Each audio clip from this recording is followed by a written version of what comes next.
Who's here? Who we got here tonight? Quick stream. Try and stay regular. I streamed about 2 days ago, so I'm trying to do like 3-4 a week. But yeah, we'll see how it goes, innit? What you lot saying? Who we got in here tonight?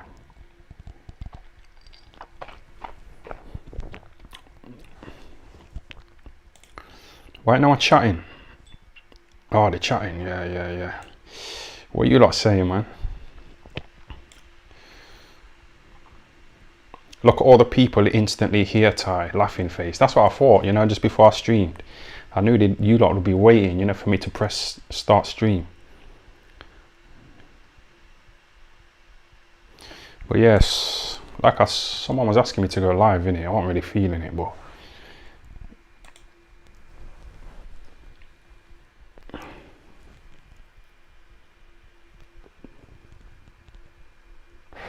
Bruce Lee straight in there with a 79 pence, you know.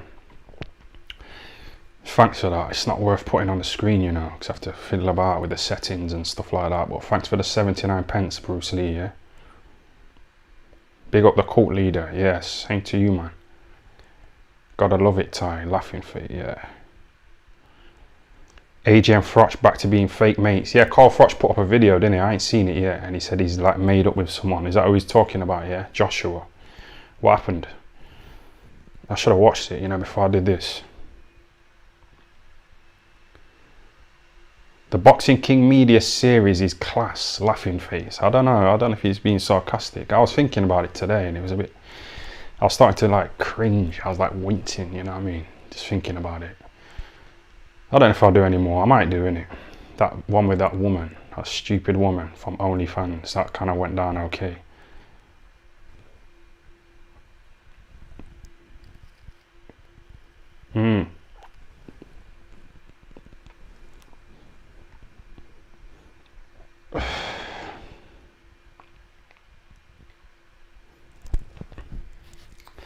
Tell her the story about the toast. I can't tell you that story again, you know. I've told it 100 times, man. Seriously. Carl Pilkington made a fortune from people wanting to see him, Ty. I know, that's the thing. That's why I do this. As well as, you know, I'm willing to do that Boxing King media stuff. But it's just like, I've just got to have a word with him, you know, before we do it and just say, let's not make it stupid. Let's make a good documentary, yeah? You can have a laugh and joke in it, but you can have a laugh and joke amongst the seriousness, man. But I feel like it was too much like an Idiot Abroad one, even like the music. Yeah, it's just, nah, it's just copying. It's already been done, man. You have to be original.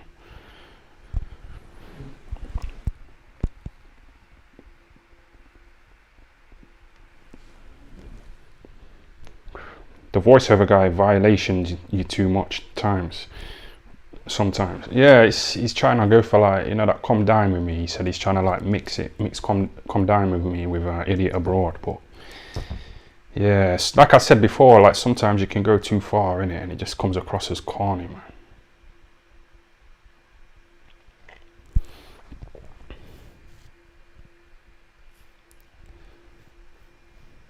TFL trying to take the Black Callers viewers, lol. Why has he gone live, the Black Caller, yeah? That's what I'm saying. All these little guys, these little channels, if they've gone live and then I go live, people stop watching their streams and they come straight here. Even they end their streams, you know, to watch these. But it's a compliment, isn't it? Ty gets clown for cash, BKM mugging him off. Yeah, but it's the experience, innit? Going to Morocco, that was nice. It opened my eyes and made me realize I can make money anywhere. You know, I could quickly pop to Spain, you know, and just stream and just cash in and just, yeah, it was all right. And it made me realize that I don't need alcohol as well, because I didn't drink for 3 days. You know, because of the sun, it was nice. We was just sat in coffee shops, having coffees, just looking at the women. The sun was nice. Prince Patel was irritating though.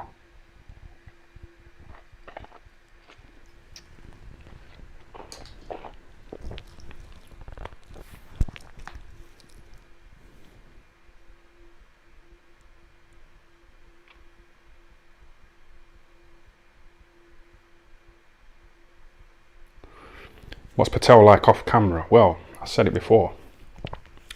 Off camera, he said to me, look, I know you'll probably beat me in a boxing match, but I just want to get in on your hype, you and Boxing King Media, because everyone's blackballed him.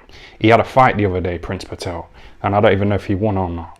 I haven't seen it pop up, you know, on my Instagram. No one's messaged me about it. So it's like, and he's in his 30s now. His brother and sister are doctors, lawyers, dentists, you know, and he's like it's all right him saying he's a world champ, but he's not, is he?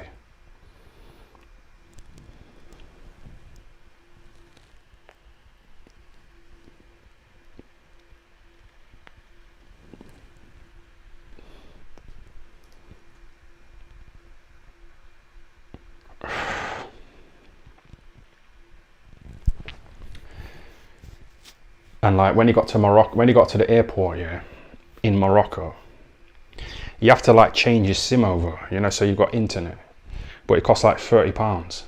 So Prince Patel said, no, I can't pay that. You know what I mean? He's broke. He said on that Boxing Basement stream, yeah, that he doesn't need boxing. He said, I can go to another country and just live comfortably and not need boxing. Well, no boxer needs to box. You know what I mean? Most boxers don't make money. I had about 40 fights and I've got paid about a grand a fight on average. So what's that? And that's before the trainers took their deduction. So I didn't make anything. And most boxers don't either. Has anyone ever said be safe to you in public?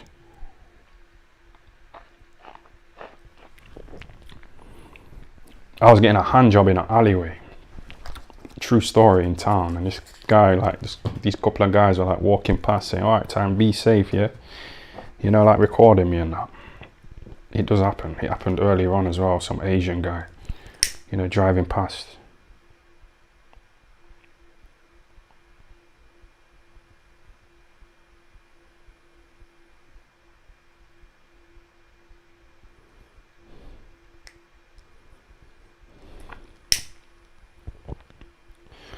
Why don't you say pack key term which you invented?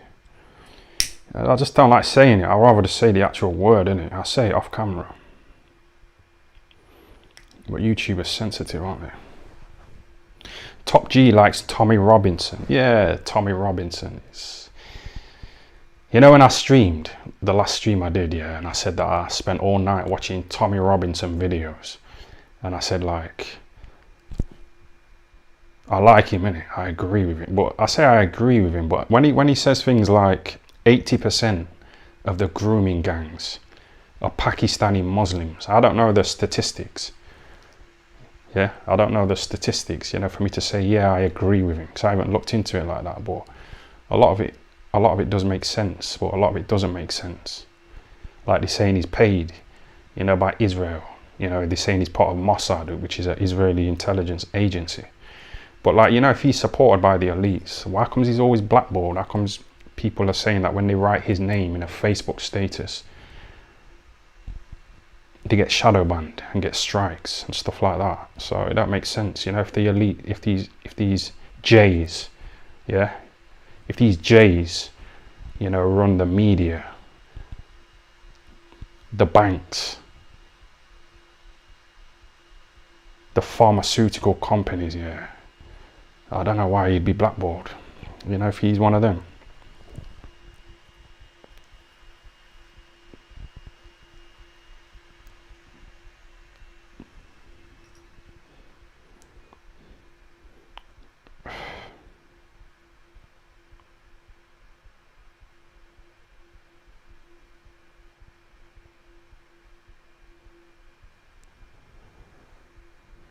J, that rhymes with shoes. Yeah, rhymes with a lot of things. Shoes, stew. Yeah, but it's like you can't say it on YouTube for some reason. But even if you talk about him, like this video will probably get, I don't know, deleted or something.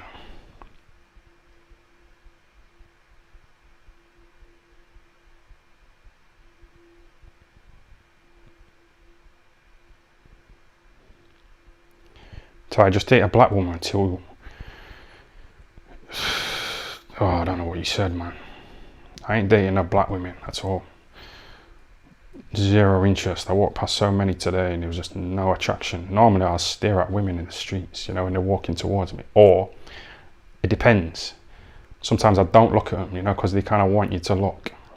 You know, they like that attention, innit? So it depends.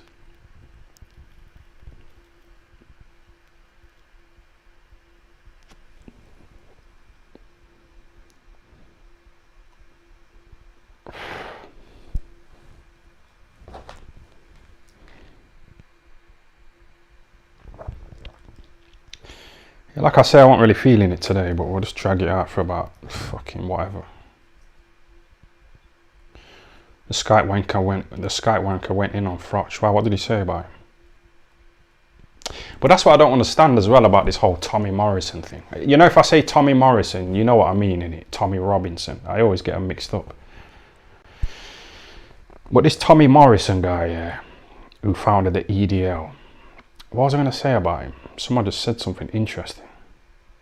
Yeah, so the elites, yeah, they put together like a plan, you know, called the Clergy Plan, you know, where they just mix all races together, you know, so there's no identity, everyone gets watered down, you know what I mean, so they're easier to control. But like, if he's anti-Islam, yeah, and he don't like Muslims, you don't like Muslims coming to England, that's against their plan though, isn't it? Because they want to let people come here and just fucking everyone arguing and everyone fighting amongst each other. So again, I don't know, some of it just don't make sense.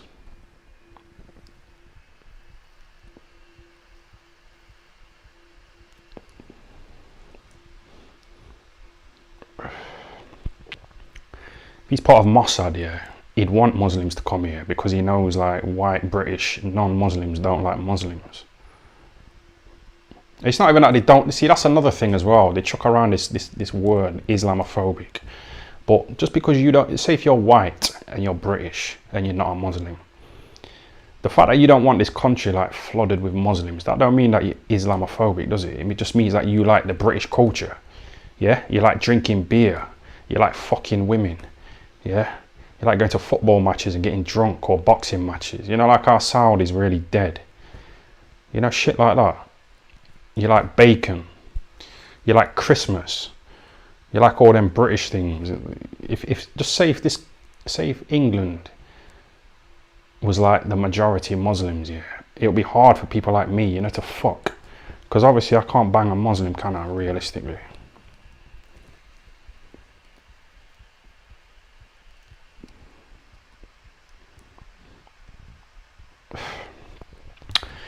Even little things, you know, like the tooth fairy, you know, when you're a kid or you've got a kid and you fucking put a little bit of money under their pillow, you know, and their tooth falls out and stuff like that. It's just innocent, innit? It's just a little childhood thing that you do, and it's kind of nice, innit? But they'd probably try and ban that, you know, because like it's giving praise to the tooth fairy for the money, but it's really God that gave it you, you know, all that kind of shit. I don't know, man.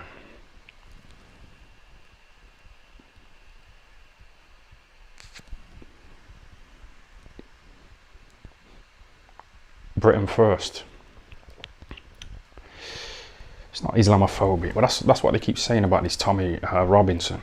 They say he's Islamophobic, he's racist, but that's all they say. They don't say anything. Like even Boxing King Media, you know, the other stream I did when I said I like him, he sent me a link to this video, yeah, and the video was called Darren Gee Rips Tommy Morrison or Robinson, yeah. So I thought it was going to be like a debate, you know, with Tommy Morrison and fucking that Darren Gee, who's some kind of Scouse so-called gangster. And I clicked on the link and it was just this Scouse guy, Darren Gee, talking to a Muslim who owns the channel, and they're both slagging off Tommy Morrison, calling him a cokehead. But they didn't really come with any facts.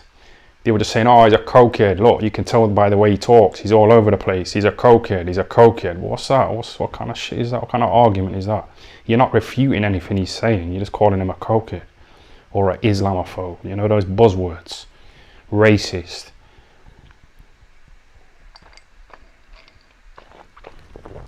Fish and chips, mate. Yeah, stuff like that. I think England's alright, man. Pie and mash. Leeds is beautiful lately. I love immigration. Yeah, I was just walking through this Slovakian area over there and it's just a shithole. All condoms all over the place. Chip wrappers, fucking rats running around. Yeah, it's all smashed up windows. It's just a shithole.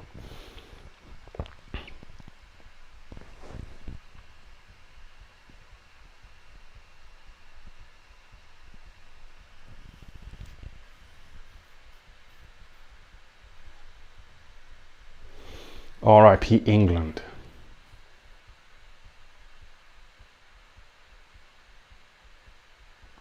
When's your next fight?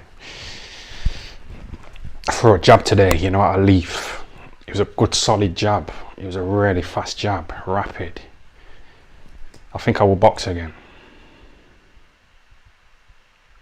But I've got to view this property, you know, on Tuesday in Nottingham. And I fucking can't wait, man.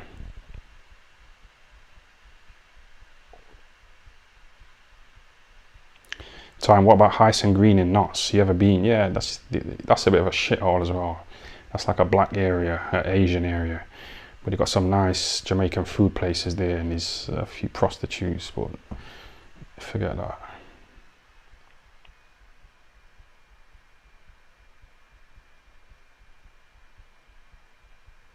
Another bedsit. Nah, it's a step up, man. Do you prefer Indians or Purpalakis? Well, that's what R0binson was saying as well. He's saying like other races, you know, like Indians, they integrate better, you know, than sort of like Muslims. Like I say, I live next door to an Indian family, innit? And they're nice. Hold on a sec. Mr. Super Chat, yeah. Shout out to Crash Bandicoot. Thanks for the Super Chat, yeah. Yes, Ty. Yeah, man. Thanks for that, yeah. Always supporting.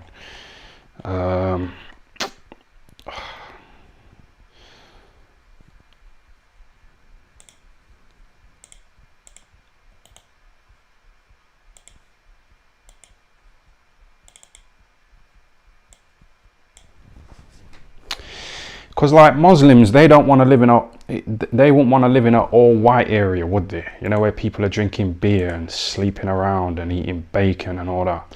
They would rather live amongst Muslims as well.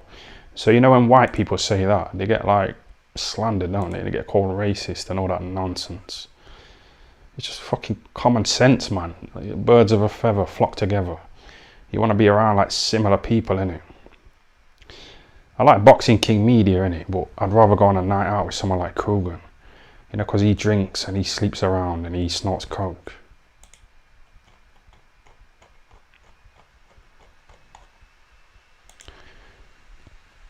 Can you shout out my cousin Salman? Yeah.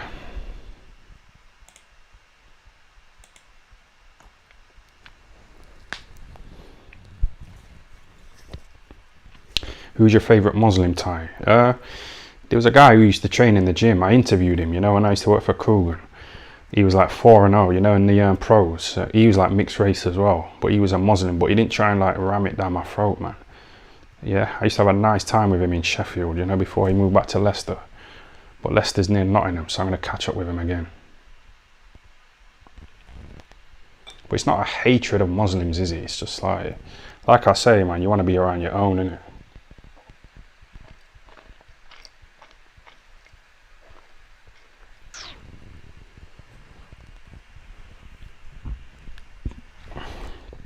Where's Hex Toys? He asked me to go live the other day. I don't know if he'll be here today, but it's cool, man.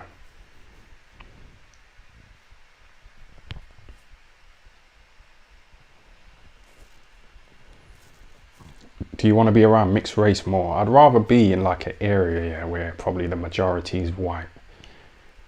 Because like I say, I like white women in it. I'm not going to be able to fuck a Muslim woman with a burqa, am I?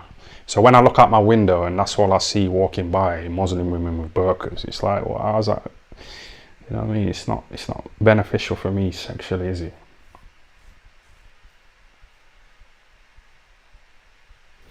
Yeah, a nice white area with a few little black people sprinkled around here and there. Yeah, that's not too bad. That's like my area in Notts. But like Andrew Tate, you know, converting to Islam, people say he just did it because he went to prison and he needed that support, you know, that brotherhood. And the guy from my area who got 30 years for killing this little girl in a rival area, he became a Muslim, you know, and he went to prison. because like there's probably loads of like rival black people in there, you know, from rival gangs, and he couldn't get in with them, you know, because they were like rivals in the streets. You can't necessarily get with the whites because they might be racist, skinheads. So the Muslims, they took him in, you know, and offered him that brotherhood, that protection. Yeah, toothpaste.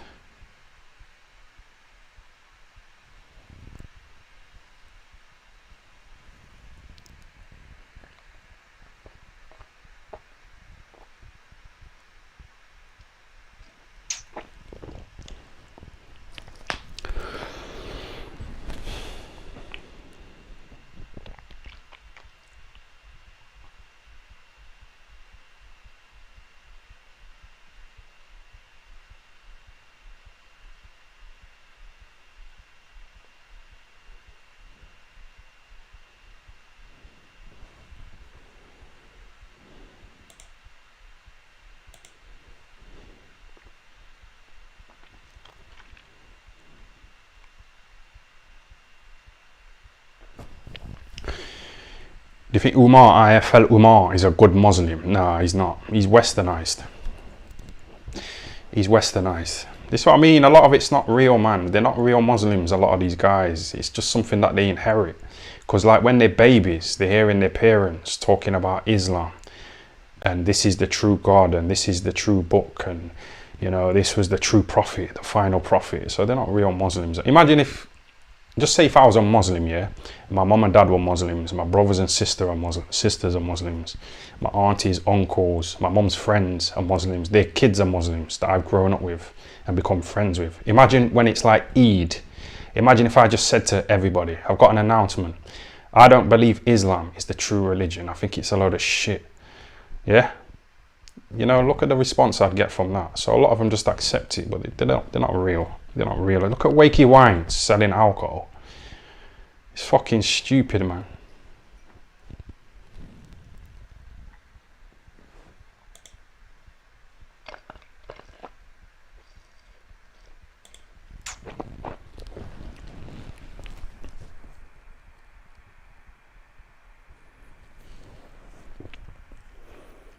What you say?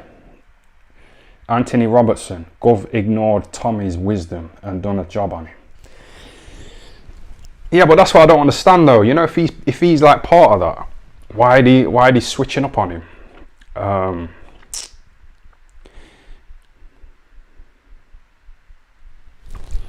People try and say that he's funded by Israel because he had like a t-shirt in it that said pro-Israel, Zionism or some shit like that. But you know, Mayweather, he went and did a little boxing exhibition, you know, for these Israeli soldiers. People was calling him a sellout. But what does Mayweather really know? He's just taking the money in it. You know, if some Muslims or some Palestinians would have offered Mayweather some money to do an exhibition, he'd have done it. So is Mayweather a Zionist? I don't know if Tommy Robinson is a Zionist just because he's got that on his t-shirt, you know, Zionism. He might have just been doing it for attention. A lot of these musicians, they flash these signals. Yeah, and they do that, you know, just to try and get attention. Lots of white women in knots. Yeah, that's what I'm looking forward to, man.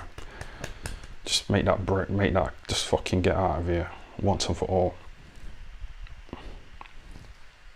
And I know loads of hustlers, you know, in Nottingham, so I know my money would have stepped up.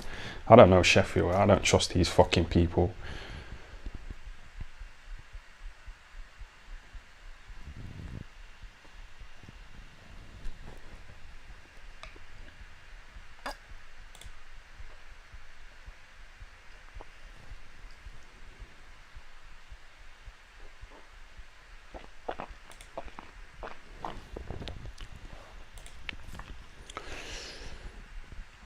Try and get out of Sheffield, it's horrible. Yeah, it's a fucking shithole, man. I'm sure Kell Brook lives in a nice part of Sheffield. You know, Johnny Nelson, Kid Gallard. I think Kid Gallard lives near, you know, where Nassim Ahmed used to live. So there are nice parts.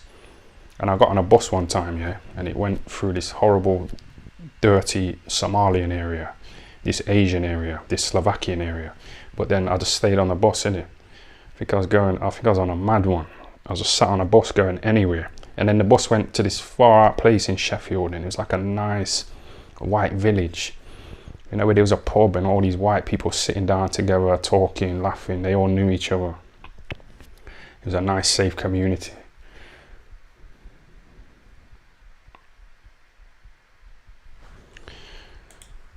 Show Ray Mercer murking Tommy Morrison. Yeah, that was the fucking biggest beatdown I've ever seen in boxing, you know. Let me have a look at that. I don't think there's been a worse beatdown, has there?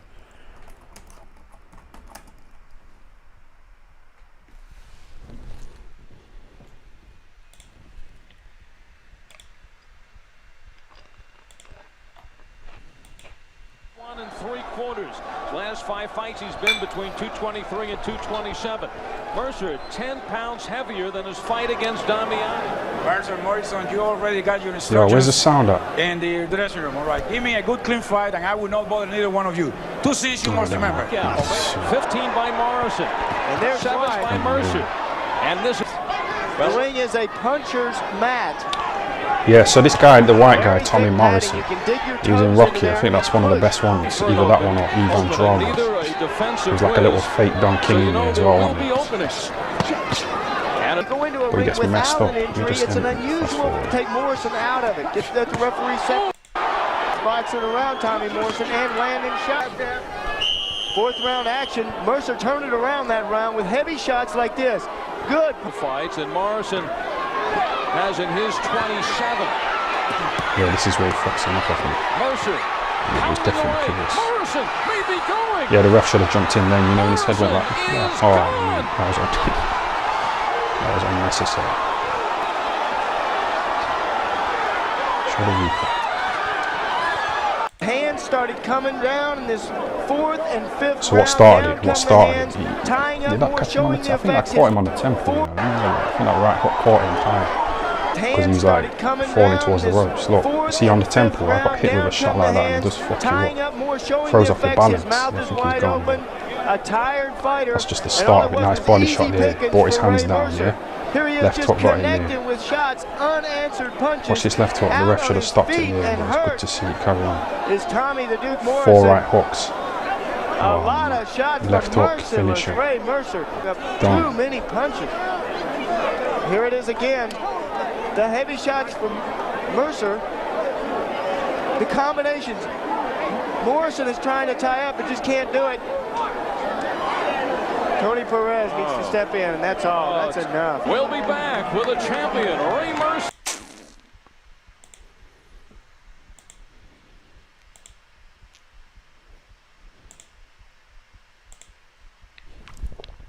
He nearly got murdered. Yeah, he's dead now anyway. Hold on a sec.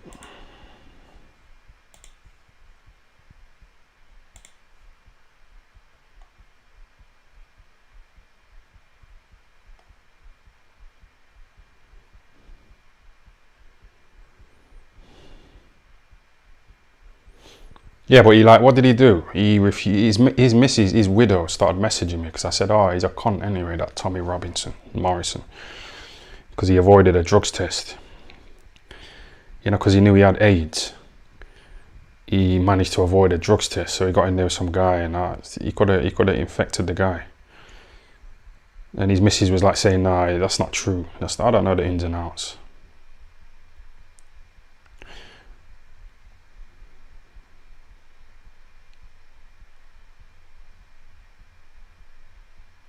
Do you like the Saw films? Yeah. Apart from the last one. The last one was shit. I watched it in the cinema. Yeah, but that was written by someone else who didn't write the other Saw films. But yeah, Saw on a whole is a good film.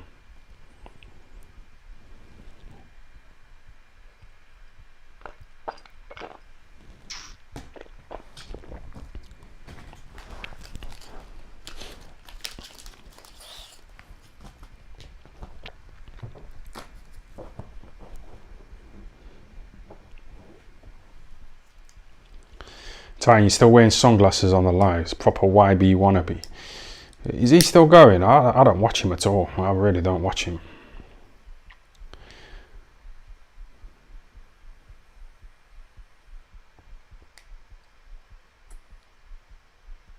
Will you do a bedsit tour the day you move out? Well, I've actually recorded the video, you know, walking around this bedsit, doing a little video about it.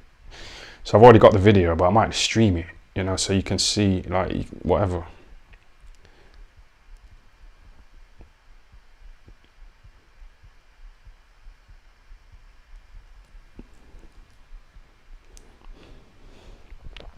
BKM channel, yeah, that's a good idea. I could, because he wanted to come around here and do a podcast, but this is the problem, you know, because of the stuff I've just said.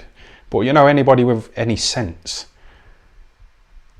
it's like, I'm sure Boxing King Media enjoys living in a Muslim area, you know, as opposed to a white area where everyone's drinking beer and just fucking about and sleeping around in the streets and stuff. I'm not trying to be, I'm just saying, you like being around your own, innit?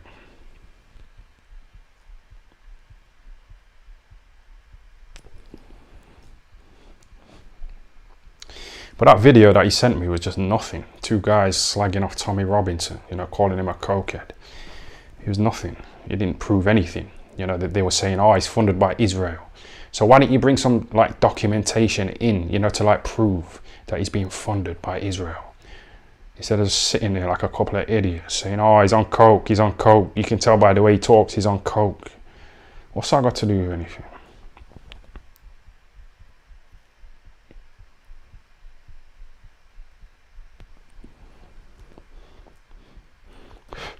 Some people are just dumb, innit? So there's no point in talking to them. Some people are just stupid. I was sat down on a bench in Nottingham, yeah, about 2 weeks ago. It was about 1 a.m. I was waiting for the first bus back to Sheffield at 2 a.m. I was sat down with my earbuds in, yeah, and these two white guys came up to me, and one of them said, excuse me, you got the time?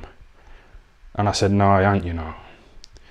And he said, yeah, but you're listening to music, so what are those earbuds connected to? You must know the time. And I said, I don't know the time, man. And he just kept saying it. He said, yeah, but you're listening to music. You've got earbuds in. So what are they connected to? They're connected to your phone, yeah? So your phone must be able to tell you the time. I said, I ain't got the time, man. And then they walked off in it, and he just kept saying it and saying it. It's like, you know, if you can see earbuds in my ears, why are you coming up to me? If I'm listening to music, why are you coming up to me to ask me the time? There's loads of other people around that aren't wearing earbuds. And the thing is, I didn't want to go into my pockets because I had loads of shit in my pockets. You know, when you take things out and things fall out, little bits of weed, cigarettes, you know what I mean? Things falling out your pockets. So I didn't want to fuck around, you know, going in my pockets. I was just chilling. I wasn't even listening to music. I was just sat down relaxing, you know, having a little drink, a little smoke. And he just kept going on. Yeah, but I messed him up. Was he wrong though? Of course he's wrong. Why are you going up to somebody with earbuds when there's loads of other people around? You can see him. He said that he could see the earbuds. So if I'm listening to a nice song, yeah, why are you coming up to us? So I have to press stop on the song when I'm vibing just to fucking, and there was a big like tower, you know, with a clock above it, a clock on it. But I just kept saying, I ain't got the time, man. I ain't got the time. I didn't want to get into a conversation with him.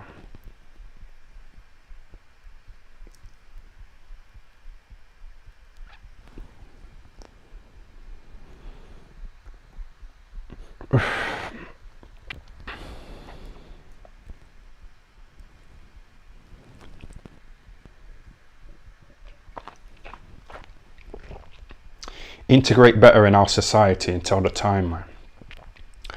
Nah.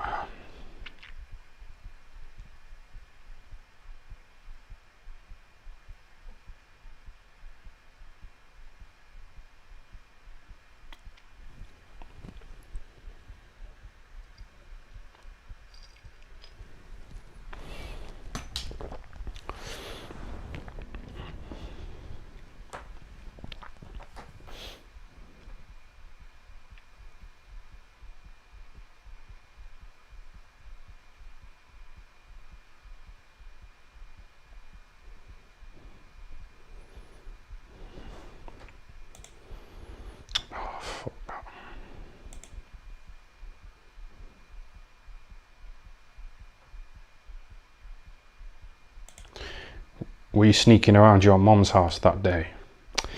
Yeah, I've got to fucking build bridges with my mum, man. I just can't get over the slap. I don't mind getting slapped, but just do it for a reason. Don't try and show off and try and impress other people. Try not like you're bad. You're not bad, are you? You don't slap me when it's just me and her. She don't slap me when it's just me and her. She's trying to put on a show, you know what I mean? She's using me as like a, you know what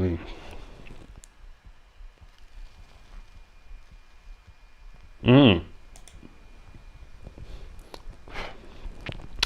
Getting slapped at a family function is crazy. That's what I mean. So now other people feel like they can disrespect me. And a few people have been trying to diss me, you know, on the internet, certain relatives. So when I see them, I see them. Because some people, you know, when it's just you and them, they don't talk a certain way. But then when there's a little crowd, they'll start talking a load of shit, you know, because they feel like they got backup, they got allies, or they'll try and show off, you know, in front of their girl or something, trying to impress a fucking woman. And you're talking shit. Yeah, man, when I see him, I see him.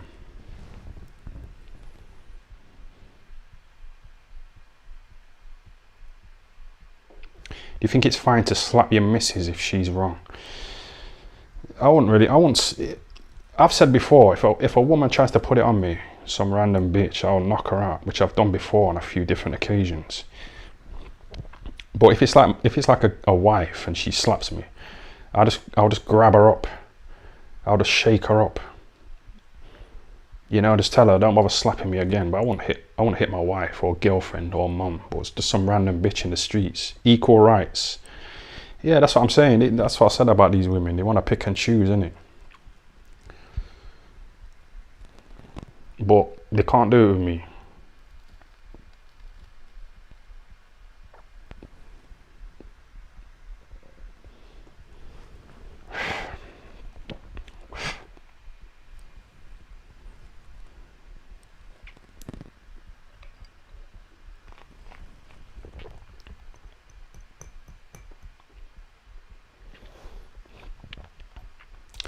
Like Doc Cotton slapping Nasty Nick in the Queen Vic. Yeah, EastEnders was good one. Did you watch that interview with Boxing King Media, Dominic Ingle and Kid Gallard and Johnny Nelson? Dominic Ingle said, soaps aren't allowed in my house. And like, there's just so many things I want to say about this little subject. Kid Gallard, yeah, he was quite based, you know, in that interview. Kid Gallard said, you know, if you don't like it here in England, yeah, fuck off back to where you're from. Yeah, that's what he said, Barry. And I thought, well done, Barry. That's a nice little, yeah. I didn't expect him to say that, but he said it and it was quite good. It's true. You don't like England, fuck off, man. But, yeah, but Dominic Ingle talking about he don't allow soaps in his house. I can see why. Because I've been watching some old soaps, innit, like Brookside and EastEnders, and it's all I got banned from this group, you know, on Facebook, this Brookside group, because I posted in the group saying,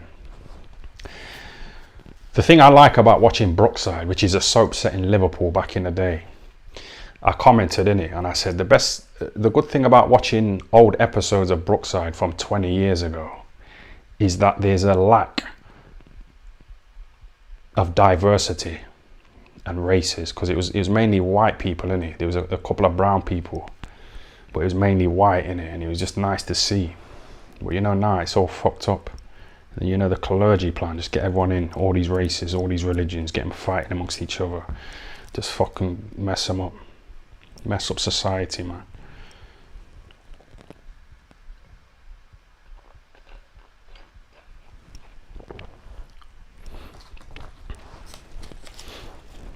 Mick Johnson, yeah, that's the brown guy in Brookside, isn't it? Yeah, that's it. But he was like the only brown person, you know, him and his two little kids, Leo and Gemma. So yeah, I got kicked out of the group, innit, for saying that. But I know those white people agreed with me, you know, in the group, because I kept posting things and they kept liking my posts. But then when I started talking about, like, I like Brookside because there was a lack of diversity as far as race, you know, they fucking got rid of me.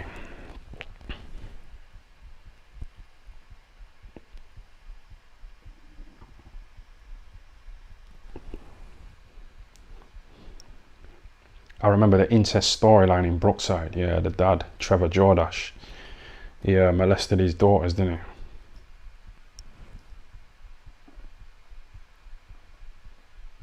I was going to set up a Brookside channel, you know, on YouTube, but I think it's like they stopped showing it like 20 years ago. So I don't know if I get much views. Probably have to be like Hollyoaks or something like that, you know, that's still on, EastEnders. Stop talking about Jimmy White, the snooker player, man. I'm not interested. I like playing snooker, innit, but I don't watch it.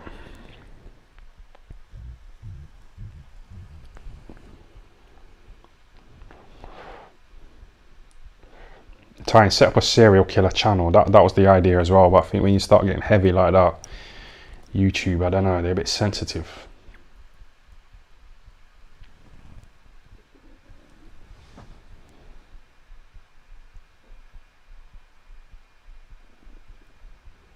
But you know Jimmy Corkill, you know his on-screen son. I seen him in a massage parlour in Nottingham, you know, that my mum used to work at. He was there. I don't know if my mum gave him a hand job or what, but I was starstruck, innit, you know, when I seen him, because I used to love Brookside. I was just like staring at him. I was about 13.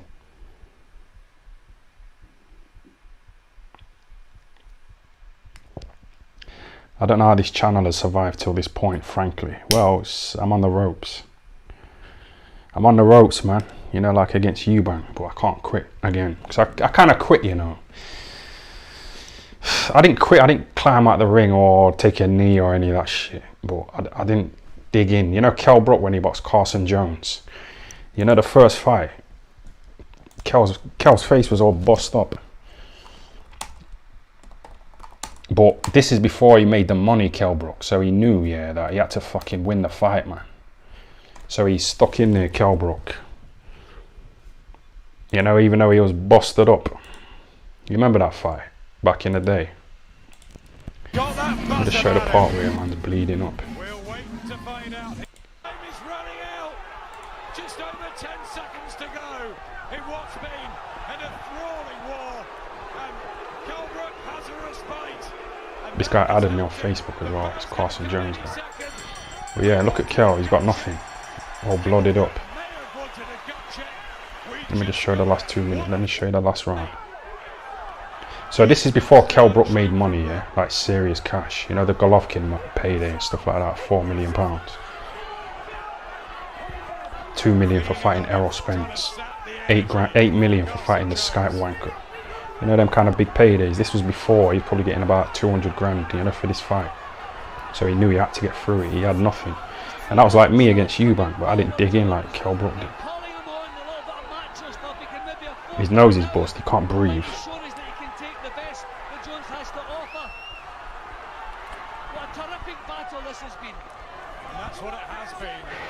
toughed it out. 5 rounds of battle. Raw, savage, right hand from Jones. But Brook wants it. He wants to engage. Hold him. That's when I got stopped by Eubank. When I went back to the gym and I was sparring, I just kept holding people in sparring, you know, just to try and get that tactic off here. You know, just grab them. Waste time. All I had to do is survive 30 seconds and I would have won on points. From Carson Jones. You know, Kell losing all that weight. He used to come into the gym. You know, a fat cunt. A long way from home. The man from the States has given it his all. Kell Brook. Probably went in one of Dominic Ingles' hot baths, you know, like I did. No cold water at all, just hot water. Sweating it out. Getting out, just feeling dizzy. I don't miss boxing, man. Right to the last minute here. Jones still pouring on, doing the better work in the last round here. Throwing everything he has left. You see the blood? 30 seconds left. Well, he's just toughing it out, isn't he? Body shots as well. This Carson Jones is alright. I don't think he did anything after this. They had a rematch in it and Kell prepared better and just messed him up. But yeah, look, he's got nothing. Just over 10 seconds to go in what's been an enthralling war. And Kell Brook has a respite, and that has helped him. The bell's going to come any second. We wanted a gut check. Kell Brook may have wanted a gut check, We just got it. What a fight. Brook probably wins. Jones asks the questions.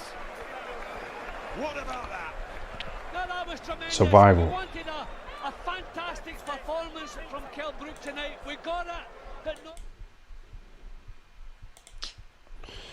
Right.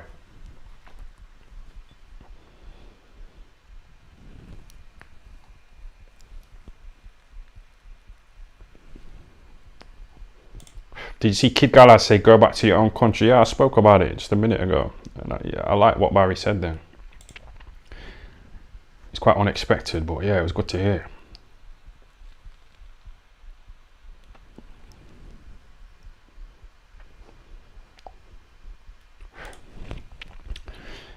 Kell should have won the fight easily though. You wasn't expected to beat you. Apparently Kell was just partying. Yeah, he probably didn't take him serious. No one had heard of that Carson Jones before the fight. He made a little name for himself. I don't think he did anything after that.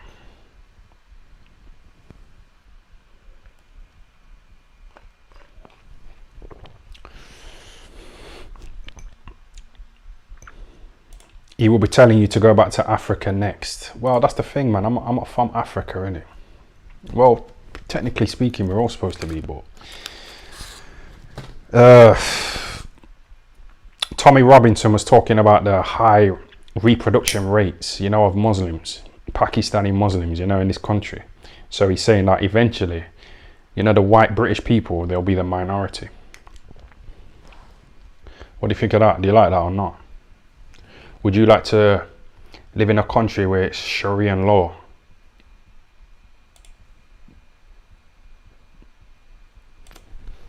In a way, it's probably good though, because like, you get your hand chopped off, you know, for stealing. If you grape somebody, you get murdered, etc. So in a way, it's good. Alcohol is not good for you, but we just like it, don't we? We just like a nice little drink, man, and chill. Wakey Wine, the fake Muslims selling alcohol, yeah. And Boxing King Media, he got his camera and he started like, you know, scanning the drinks, you know, the alcohol drinks, you know, and saying to me, which one do you like? What do you think of these drinks, these alcoholic drinks? No good, is it?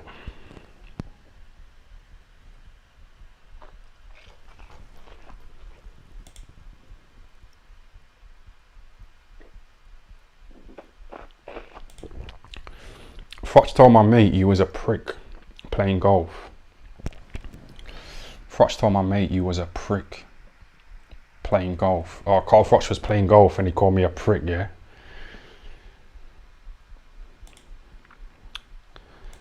Well, it's why I'm saying that to your little mate. You say it to me. We're both from Nottingham. We can meet up and fucking have it out, man. He made a big deal of Joshua calling him a prick, you know, because he knew it would get attention for his little channel, Froch on Fighting. A men's room monologue. YouTube, search it. Anthony Robertson. I don't know if it's worth it, mate.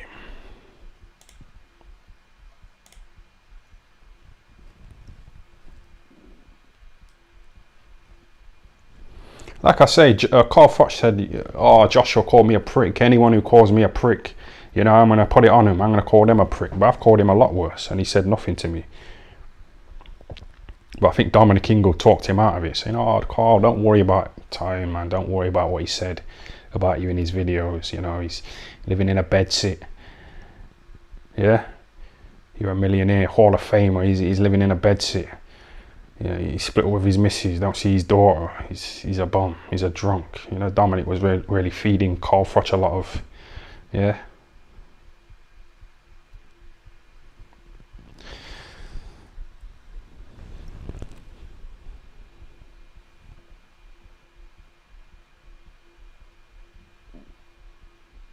I heard Carl Froch and his brother Lee, that alcoholic Froch, had a threesome, you know, with a woman, and that's from a very, very reliable source. And if I told you his name, you'd all know him.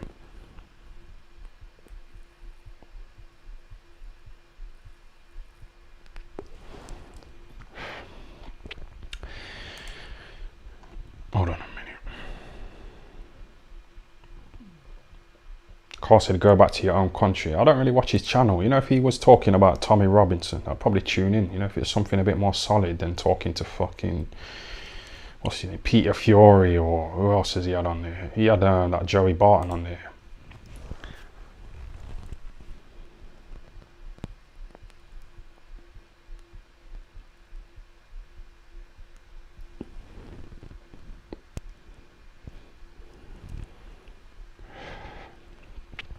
Carl's channel is better than IFL, to be honest. Of course it is, because he's more free. I don't watch IFL anymore. I tuned in the other day just to like sort of like back up my beliefs that IFL have fell off, and it was that Andrew McCart doing a little podcast with that Joe Pugh, you know what I mean, and it was just dead.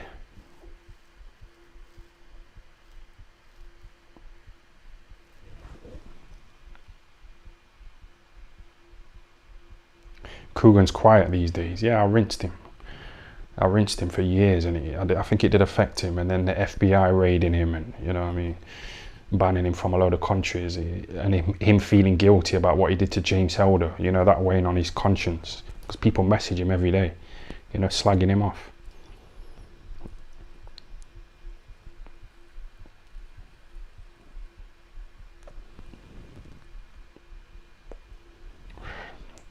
Even Hall Phelps has fell off. Nice drugs can only get you so far. Yeah, but she hasn't even got that. She's got nothing. She's hit the wall. She put her career before marriage and kids. Now she's 40. She's hit the wall. Her ovaries are fucked up. Eddie Earn and these guys in boxing don't really care about her at all. None of these guys like each other. All these YouTube boxing channels slag each other off. And I've heard it firsthand. But then when they're together at press conferences, they put on a little fake smile, a little handshake.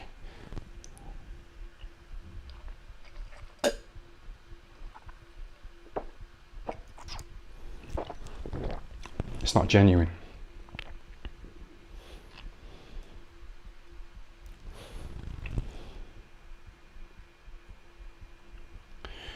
Would you ever go on Hall Phelps? If it was like if she was outside my house saying she wanted to come in for a fuck, I would, yeah. But I won't take on a date and talk to her and wine and dine her and all that. If it was on a plate, send me black women. I'm not into black women. But when I left the house the other day, there was a black woman walking in it. She was asking me for directions.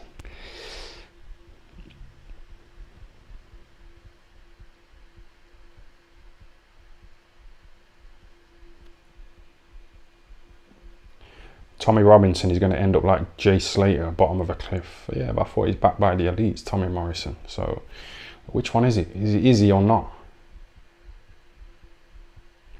BKM is professional. Do you worry that he thinks you're a liability? Well, that's the thing. You know what I mean? I've been myself throughout, and he kind of came to me, you know, to do interviews and videos and stuff like that. I didn't go running to him. So that little porky who was saying, and all these cocksuckers who go on Boxing King Media's channel trying to become a celebrity, you're a cocksucker.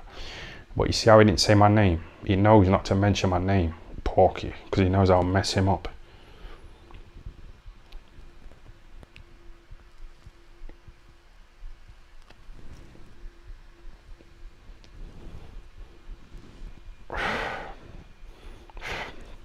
So he has to be indirect, you know, and subliminal.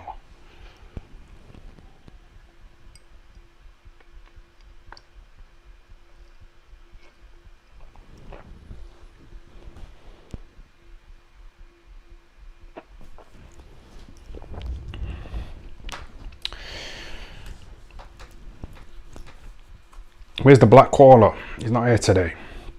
I watched his stream the other day, and him and that Triple R were doing like a, you know, a video chat with each other. And that Triple R guy was saying to the Black Caller, "Oh, are you jealous that I bumped into Ty and we did a video? Are you jealous? Are you jealous?" And the Black Caller was like, "Why would I be jealous of another man meeting up with another man?" And it's true, innit? But you know him saying, "Are you jealous? Are you jealous?" That's like a woman, innit? That's like a woman. Was you jealous that we were together? Was you jealous? Was you? I don't know. I can't.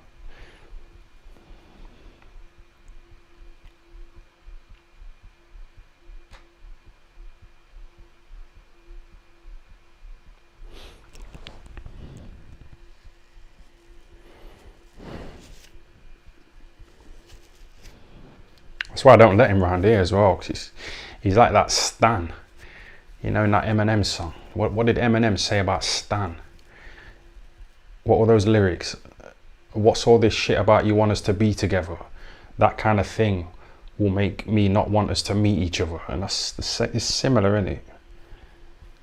Are you jealous, Black Caller? Are you jealous that we were together? You know what I mean? So, yeah, whatever, man.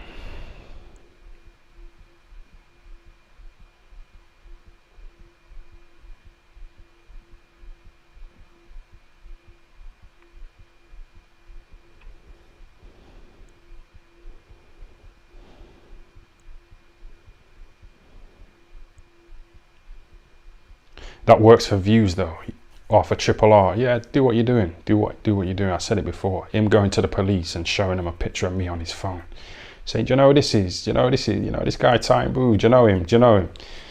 People was messaging me, but I didn't really mind. Get off Pip. Step up. I want him to do better than me in a way. It might sound like a lie and not true, but if he's higher than me, I know he'll still keep talking about me. So he'll give me that publicity. But we'll see if he ever gets to 1,000 subscribers and gets monetized. The Black Caller said you're a puff.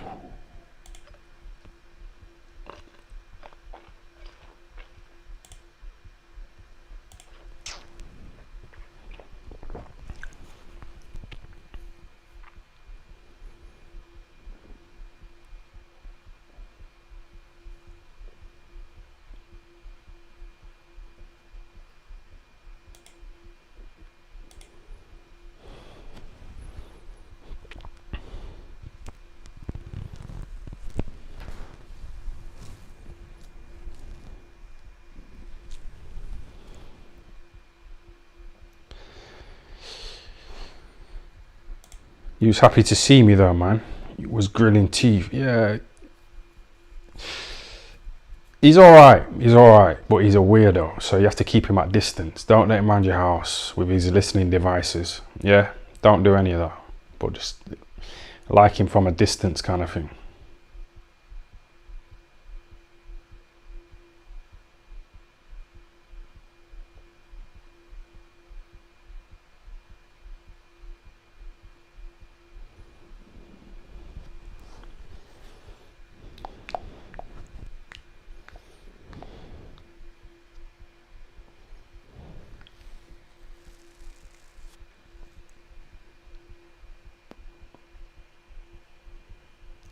Ever visit the Corporation Club in Sheffield? Yeah, I passed there a few times. I don't like it. I don't like any of this. I don't like any of this place at all, man. Just fucking homesick, you know, over the years. These streams have kind of got me through it, man. You know, like lockdown and stuff like that. But that's another thing as well, lockdown. You know, when that so-called flu was going around, allegedly, these people who say that they're religious and they talk about God is their savior and their protector and their guider, and he looks after them and he looks out for them and this and that. You see, when that flu was going on, these people ran to the doctor for medicine. Yeah, they ran to science. They ran to a doctor who doesn't even believe in their God. Why didn't they run to God and ask for help and protection, you know, from the flu? Why didn't you ask your savior to save you instead of the atheist who doesn't even believe in your God? It's like you're worshipping a fucking doctor, man. That's what I'm saying. When it comes to life and death, yeah, and your survival instincts kick in, you just forget about all the fucking bullshit. And you just do what you think's going to save you, innit?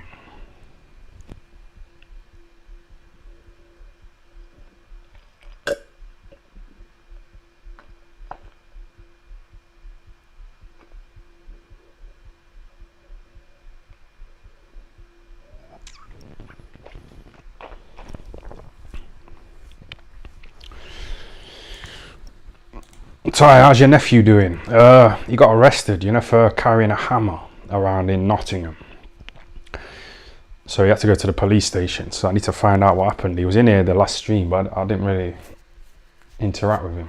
But I'll catch up with him and see what happened with the hammer. I was walking around town the other night with a screwdriver. I was on a mad one. I had a screwdriver. But I had a ruler as well, you know, some sellotape, because I took them as well, you know, just to make it look like I'd just been decorating or something. If I did get searched again by the fucking police.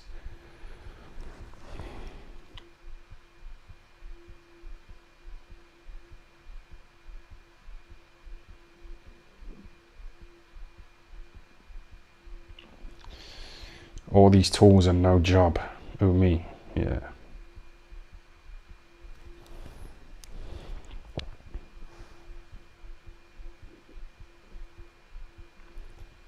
It used to be called Shottingham back in the days. Yeah, I know. That's when it was heavy. That's when it was kind of hectic. But a lot of these guys listen to rap music and they think that they're living that life, that Compton life. But they're not. They just listen to the music and they think that, fucking, who was it? I think it was Johnny Nelson who said, you know, if you're in England, like, you should be grateful. You're not going to starve. You're not realistically going to be homeless. These bombs in the streets, they've had chance after chance after chance. They get put in a hostel, they get told, you're not allowed to bring any alcohol in it. But they'll try and sneak alcohol in. They'll get, because I used to stay in a hostel when I first moved to this fucking shithole.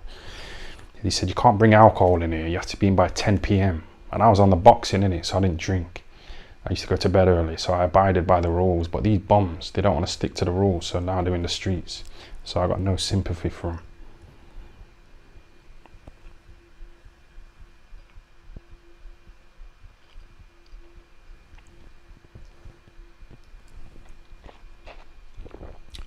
Good solid stream, man. I didn't want to do it, but I thought, come on, man. And then I started thinking, like, when my alarm used to go off at 6 a.m, because I had to go to the gym and run on a fucking treadmill. I didn't want to get up, but I did. For a period of time. So just do it, get it done. And an hour's gone past. And it's been a solid stream.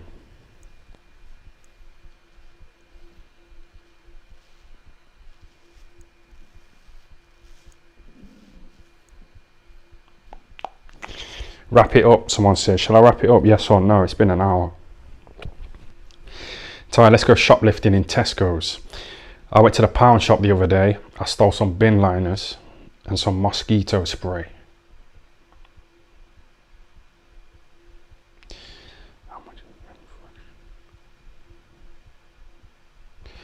What time did you wake up today, Ben? Ben, that's my white name, but it's actually a J name. The name Benjamin is in the Bible, the Old Testament, so it's not really a white name. Pooh Geordie might donate. Yeah, I think I missed that boat.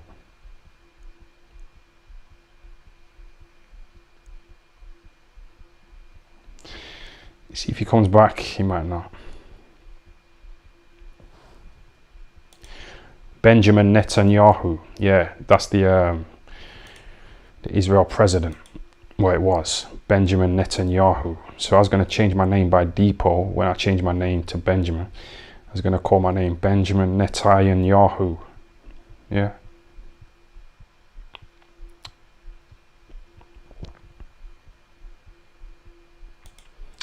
Living off Pooh Geordie hype for 5 years. Yeah, he's long gone, isn't he?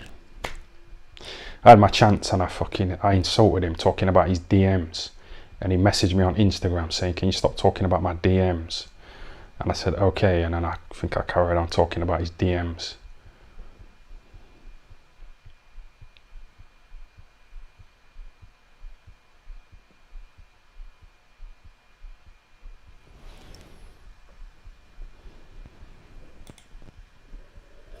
I found you via True Geordie. Yeah, drop him a message, man. Ask him if I can get on his channel.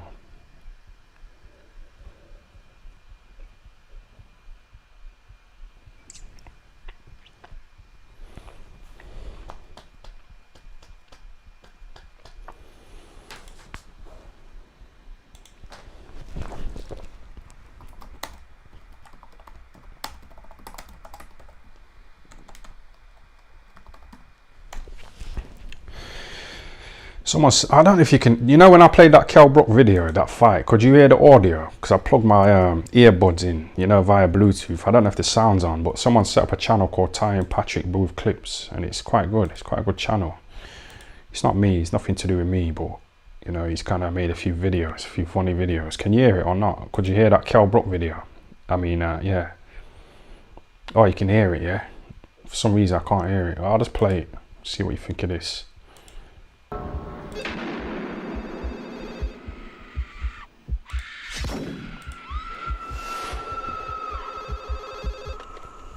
Hello? Hello? Yes? Sorry, who are you? Who are you trying to reach? Cougar Cassius. What number are you trying to reach? I don't know. Well, I think you have the wrong number. Thanks for that. Happens. Take it easy.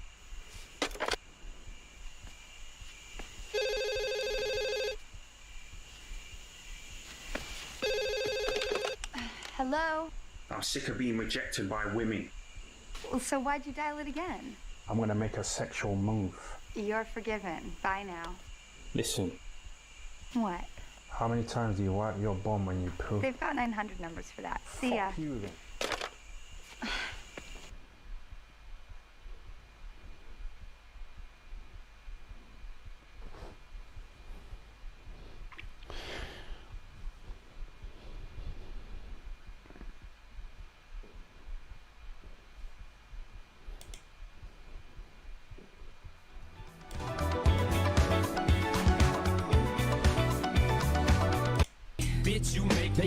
Yo, I'm just going to toilet, yeah? Just listen to this.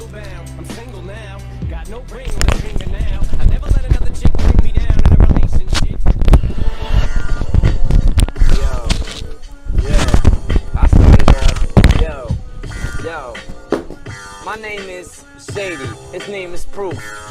Yo, we used to have a roof up on my house, but now we had a mouse that ate the cheese out of the fridge. Didn't want to admit that I was on welfare when I was 3. Plus when I was 4, my mother used to leave. She used to always slam the door and say, goodbye, goodbye Marshall, I'm leaving, I'm single, and right now I'm going to mingle at bingo. Yeah, see you later alligators, what she said.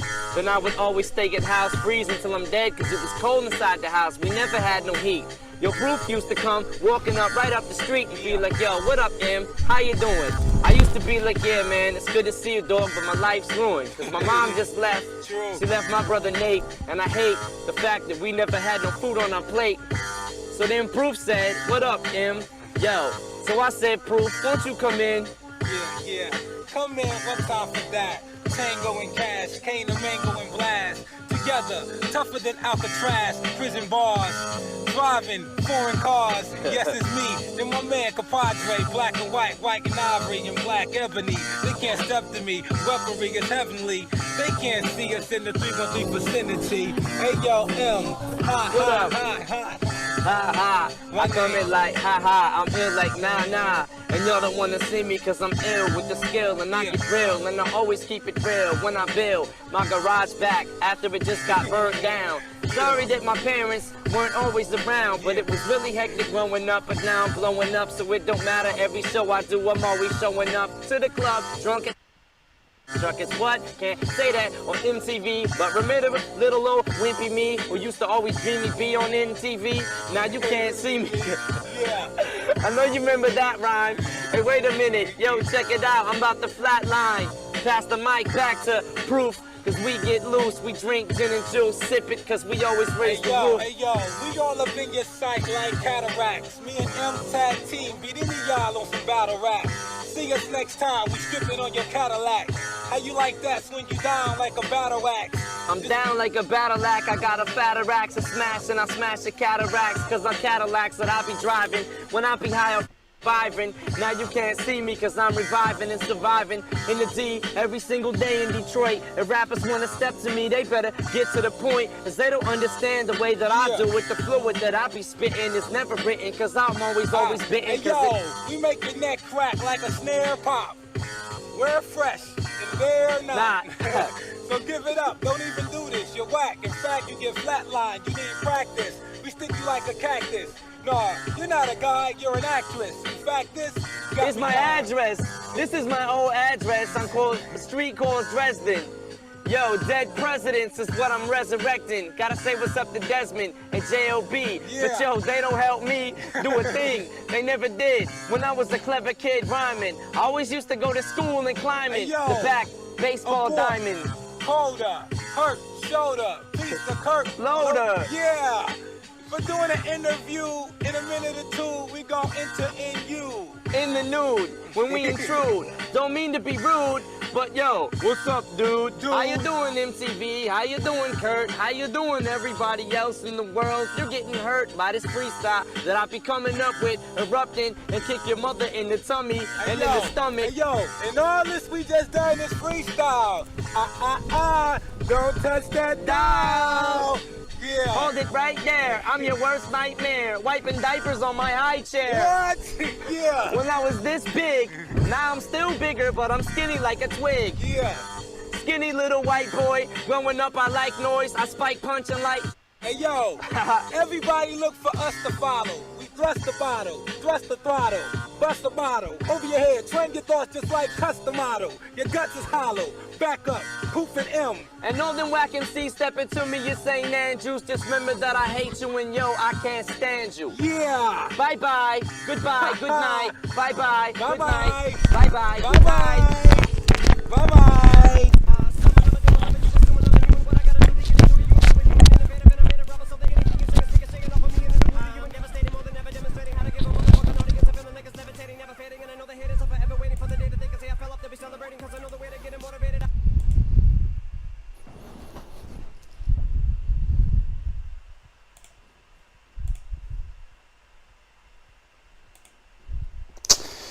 Yeah, I couldn't hear it, man. I couldn't hear it for some reason. These earbuds didn't connect to the laptop. I wanted to get involved, you know, and enjoy the vibe. You know, did you like enjoy that? Yeah, that was decent freestyling, wasn't it? So I've watched that about 10 times. I like it, but when I was listening to it, I was thinking, nah, he should have said that word instead.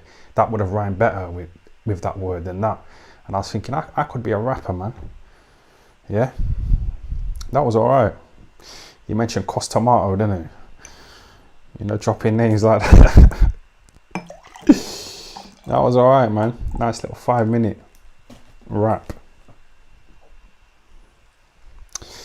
But you know, Eminem, yeah, like when he first came on the scene, he was doing a lot more interviews. Now he hardly does any interviews at all, because I was looking at his, you know, his sort of like life story, you know, in the music and stuff like that. It's obviously, you know, Dr. Dre, you know what I mean?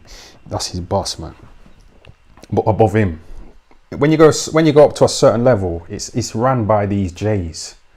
Yeah, these J's. So these J's, they won't allow Eminem, because when Eminem first came on the scene and he was doing interviews, he was a bit homophobic, wasn't he? But you know, now he's got there's more eyes on him. He's a bigger name, more followers, more money, he's more known, more famous. He can't talk about, like, he can't be homophobic in interviews, innit? Because these elites, they want to allow these zesty fuckers, you know, into society, you know, to mess up the family structure. So they've kind of like banned Eminem, you know, from talking nowadays. And that's why that Katie Taylor or Taylor Swift, she doesn't do any interviews. You know, them guys are at that top level. They try and silence them. So the more money they make, the less freedom they've got, you know, in terms of talking and that. Just going back to day-to-day life.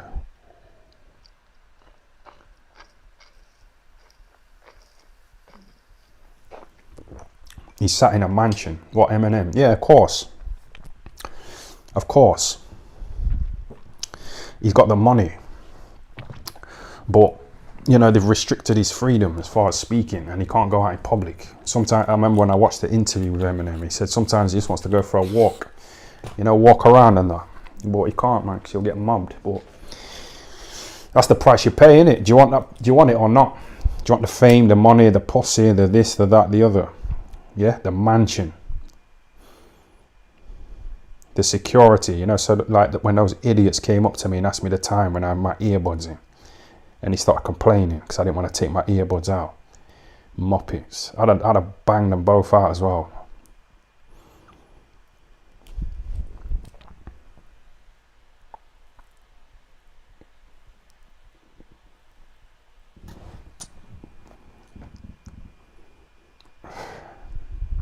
But yeah, I wanted to listen to that, you know, that rapping, so I could get involved and just have a good time with you lot. You enjoy that, yeah?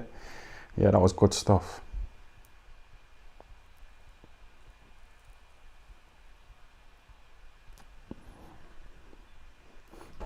So Stan, There was, you know, when I was about 17, I was in Nottingham. I was on the dole, and they put us on a course in it, you know, for bums who aren't working. And we was in this class here, and there was this guy in there, this white guy, and he loved Eminem. He was obsessed with Eminem. And you know, we all had to like display our talents. So this white guy who loved Eminem, he started rapping, you know, in the class, and everyone was looking at him, and you could tell he was nervous. He had his head down like that, and he was like rapping in it. So when it was my turn, I started skipping. Man. You know, boxing, skipping. Because I was obsessed with boxing.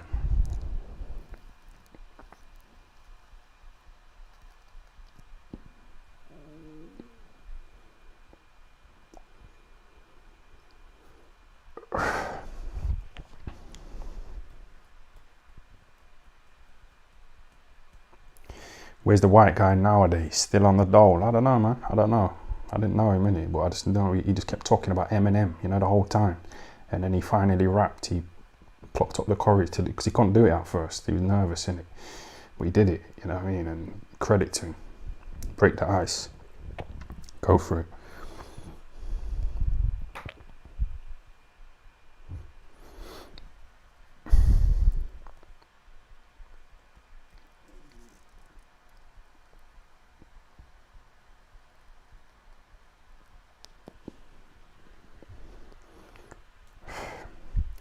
There used to be 500 solid people in here now. There's only like 200 in it. It's my own fault, man.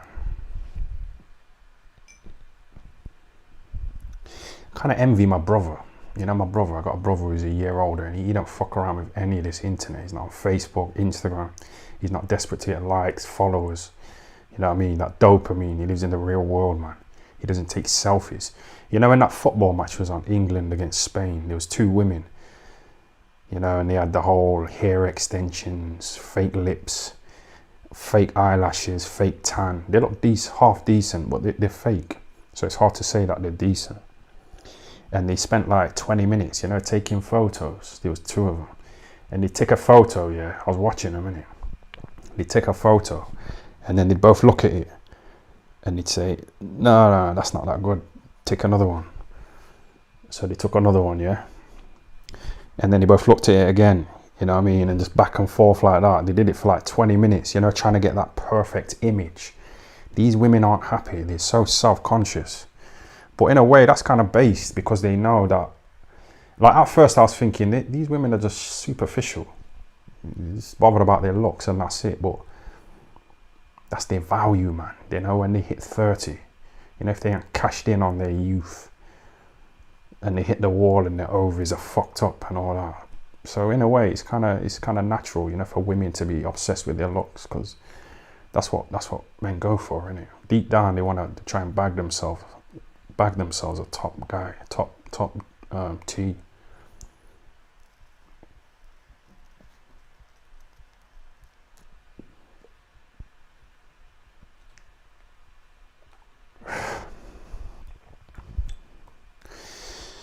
But yeah, all this shit about just letting people in here. Donald Trump got shot, didn't it? But it's just common sense, man. You should have barriers and walls. You're not gonna fucking leave your door unlocked, are you?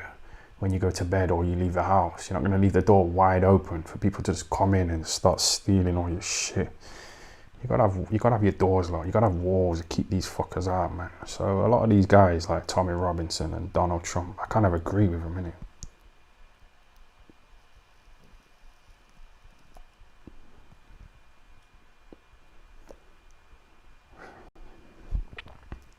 Italian Secret Service booth. Well, typed into Google, how do you join Mossad, which is an Israeli intelligence agency, but they come for you. They come for you, yeah. I won't get in there because I talk a bit too much. I don't know. R0binson does, and he's supposed to be in there. I don't know if he is. No one's showing any proof that he's being paid, you know, by these guys. So a lot of it's just hearsay. And a lot of people, when they debate with him, like this stupid woman, this Asian woman was trying to debate with him in it, and all she kept saying was, you're racist, you're a bigot, you're an Islamophobe, you know what I mean? She couldn't refute any of his points with any kind of fact, evidence. statistics, data. She couldn't, and she just kept saying, "Oh, you racist," and the crowd just kept clapping like a bunch of fucking idiots, man. Absolute morons out there.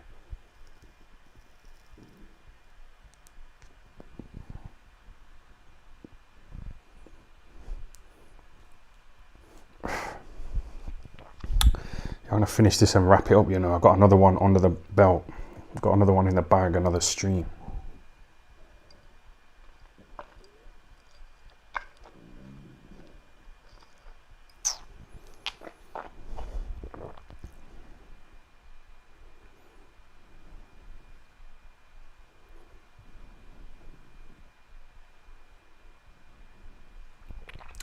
Defo more Eminem content. That was the highlight of the live. Okay, yeah, I'm glad you enjoyed it. I enjoyed listening to it on my own as well. I was kind of vibing in it, and I was thinking, nah, I should have said that word instead, man. That would have rhymed a lot better. And I was thinking, I could do that. You can do it, man. It's all there to do.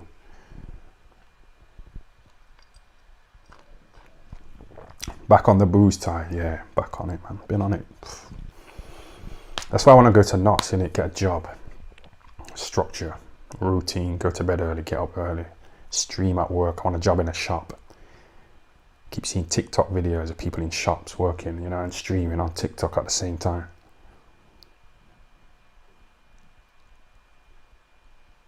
I remember when I was in London, you know, in the posh part, and there was this club, you know, called Tiger. It's like a really, I think it's where the celebrities go in it, but it wasn't like a celebrity night that night. I was walking past, the fire exit was open. I thought, I'm going in there. Fuck that, I'm going in, mate. So I went in, started dancing and that, yeah, vibing. And then I went to the bar to buy a drink. I bought a small glass of rosé, a small glass. And then the guy said, yeah, £15. I was like, nah, you fucking messing me about here. Are you fucking taking the piss, bruv? £15 for a little glass of rosé, you know.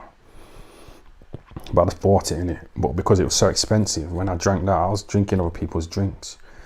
Because like people had a section, you know, where they had bottles and shit. Some people left drinks on the tables that were full up.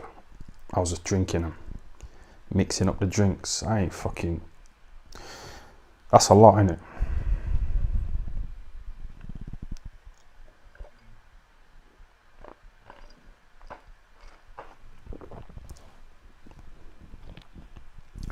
Then I was driving around Clapham, Brixton, you know, with baby ting.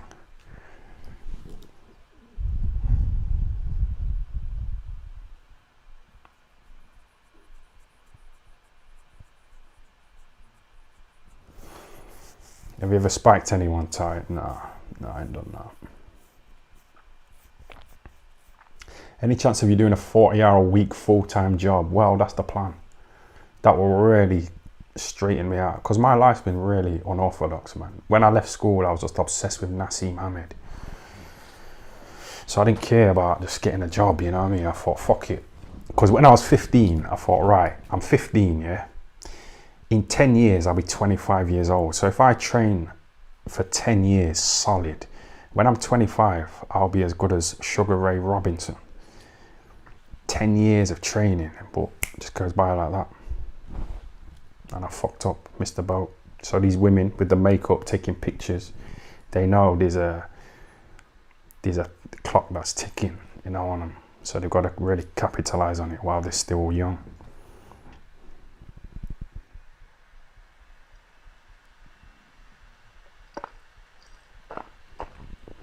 Yeah, I'll stop talking about Frank Bruno.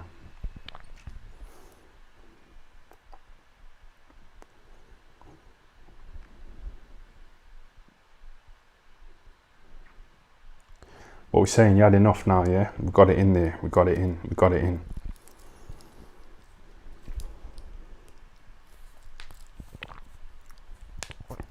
Review Darren Gethin knocking you into orbit. Okay, I can do that. I'll just play the end.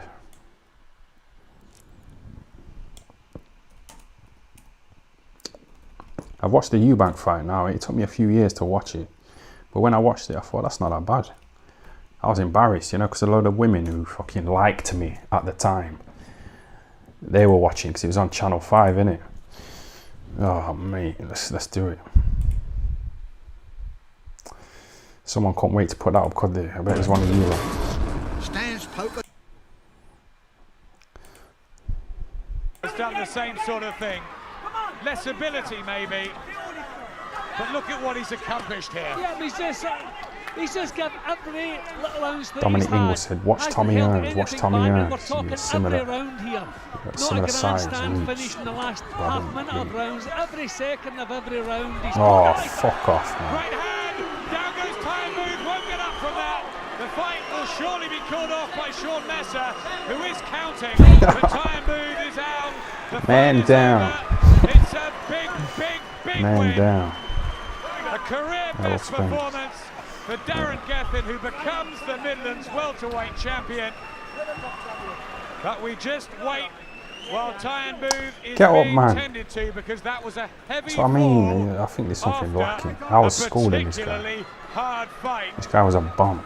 for I the ran out of Sheffield steam. 24-year-old.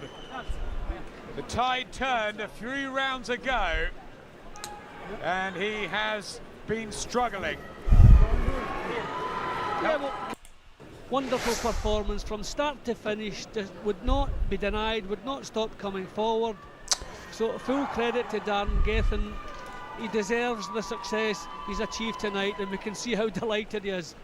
Feel a bit sorry for Booth that he didn't actually finish, didn't see the 10 rounds out, because he certainly tried hard enough.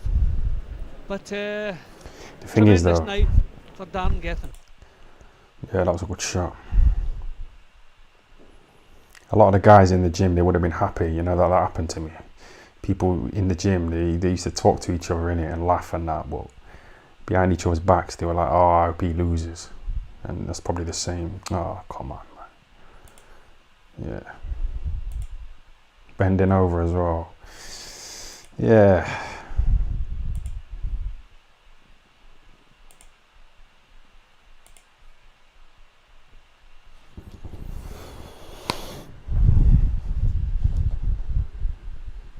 That was my unbeaten record out the window. I lost one fight in Lanzarote, but I got robbed. But that was my proper first loss. I don't think, I was like out of the ring for like a year after that. I was dehydrated. I had a bit of bleeding on the brain, so I couldn't get my boxing license. Yeah, until I got the all clear. When my brain was back to normal, I could box again. But yeah, bending over in front of a white crowd.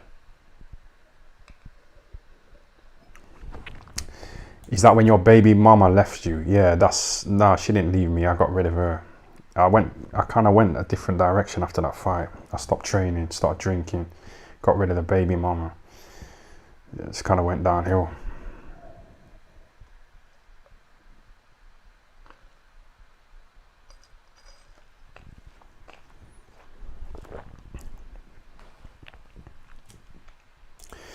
Ever get on the creatine? Yeah, I used to go to Holland and Barrett, you know, to get a few supplements. Dominic Ingle used to give me some protein powder.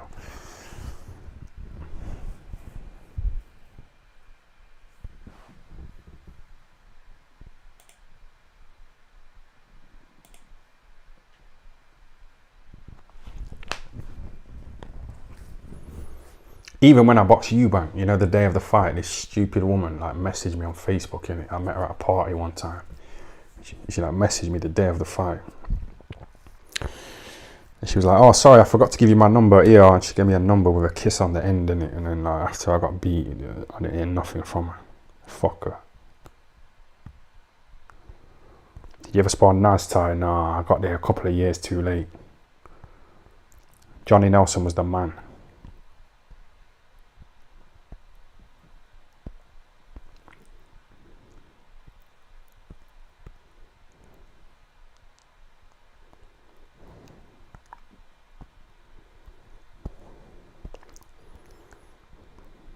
Yeah, but I still fucked. I did smash up loads of pussy back then, even after that loss, the Eubank loss and that other loss to Darren Gethin.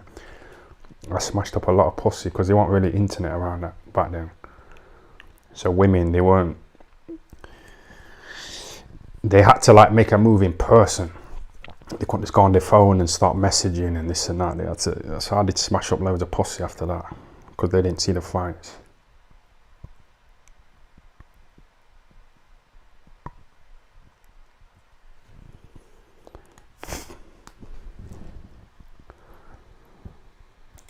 Who was your toughest female? Who was your toughest female on the streets?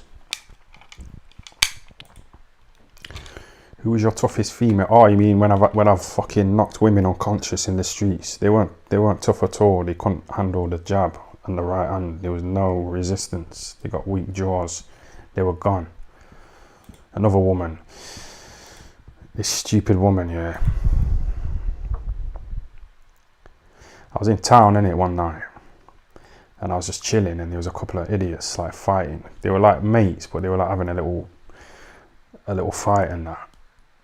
And I had a kind of strongbow dart fruit, and I dropped it in a little bush by accident. So I got my phone out and my torch, put my torch on my phone, you know, to look for the kind of strongbow dart fruit that I accidentally dropped in a bush. So I got my torch out and I was like trying to find the can in it. And them two guys were fighting, and he was with this stupid woman. And this woman said to them, "He's recording you, you know, talking about me." So the two guys were like, "Are you recording us, yeah? You recording us?" And they like came up to me, and one of them like punched me with a bitch punch. And I fucking jabbed him in his face, and he dropped. The other one tried to run off, and I ran after him. I kicked his leg, so he dropped on the floor, and I just gave him a good kicking.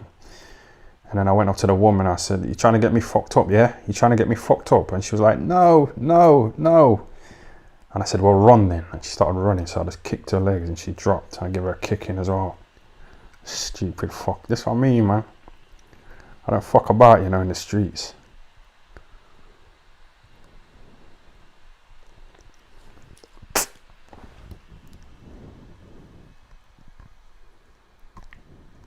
You know, trying to get them guys on me and that, saying, "Oh, he's filming, you know, he's recording you, And she had to get a kicking.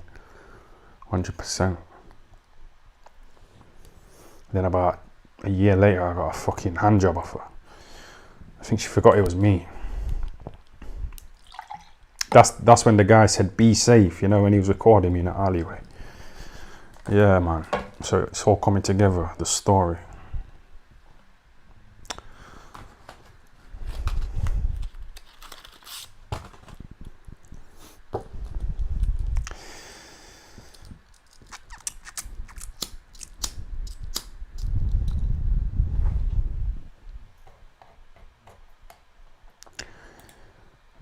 That already. Let's read this shit. Yeah, this live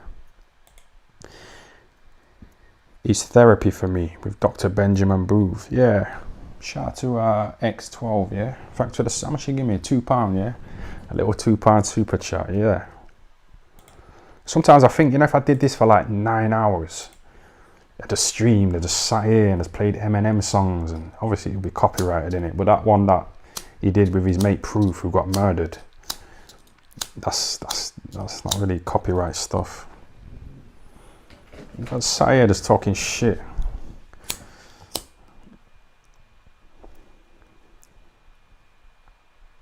But no, thanks for the super chats, man. And this is like therapy for me, like that guy said, with Dr. Benjamin Booth.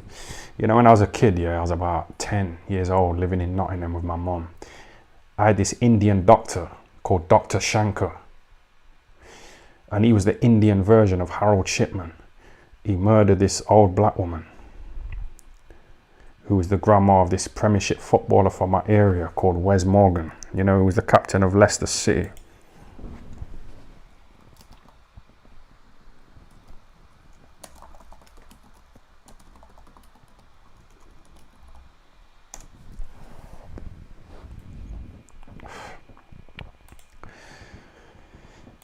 You know, this guy here, he's from my area as well, him and Jermaine Pennant. They were like the two top footballers, you know, from my area. He was a good guy, man. I like this guy. We were from the same area, innit? So we knew each other, and we was like cordial, but we weren't in the same like friend circle. I didn't really get accepted. I wanted to fit in, you know, with the cool guys, but I didn't get in there. I was quiet, nervous, shy. Yeah, so when we were all together, going back from the youth club, going back home, we was all walking together, about 50 niggas. And I was just like hanging about and that. And then when I got to near my house, I didn't bother saying bye to anybody. I'd just leave in it because I know no one would probably say bye to me. you know, because I was unpopular.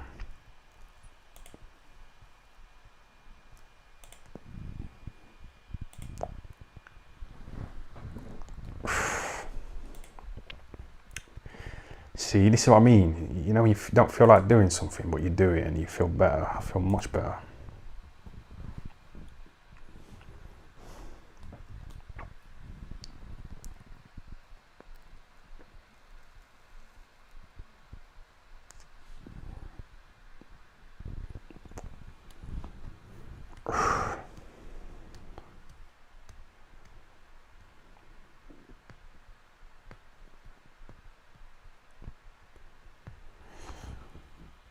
You used to do lives for hours. Why did you stop? It's just a mental thing, I think. Sometimes I doubt myself and think, is this any good? Is this bullshit or what? But I kind of force myself to do it, and it normally pays off. Where's that IFL Umar painting? It's in the other room.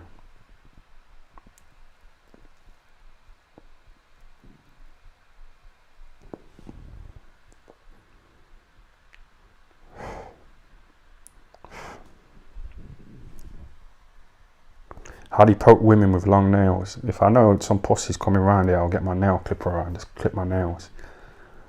In case I finger them.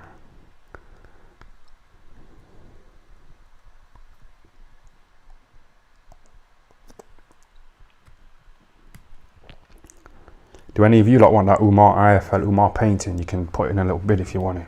I'll send it up.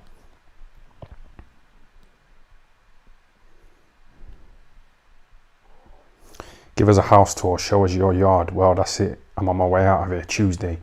Going to view a property Tuesday. So, that's it, man. No more bedsit. Finding I fucking hate this place. This area is just a fucking absolute shithole, man. You know when you have a shower, you know how it's hot nowadays. You know when you have a shower, you're still sweating, aren't you? So I had a shower and I was still sweating. So I went and stood at my bedroom window. I had my towel wrapped around my dick. But I had my top off in it, you know, and I had the window open and I was cooling down. And some girls like walked past, you know, some young girls.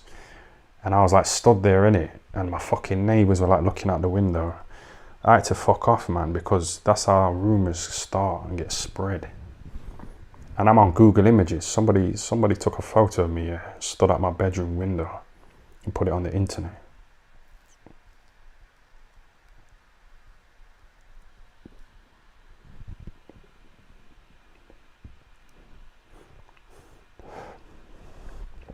But I think it was those, you know, those Google Street Views. I think it was that. I think it was that recorded me, because I've been looking on Google Street Views, you know, where you can see like streets, you can see them, and I've been looking at them. I've been looking at Compton, you know, and Inglewood and South Central LA. I want to go to those areas. So I was checking them out, innit, on Google Street Views. You know, them gangster areas, you know, where like Boys in the Hood was filmed in Crenshaw.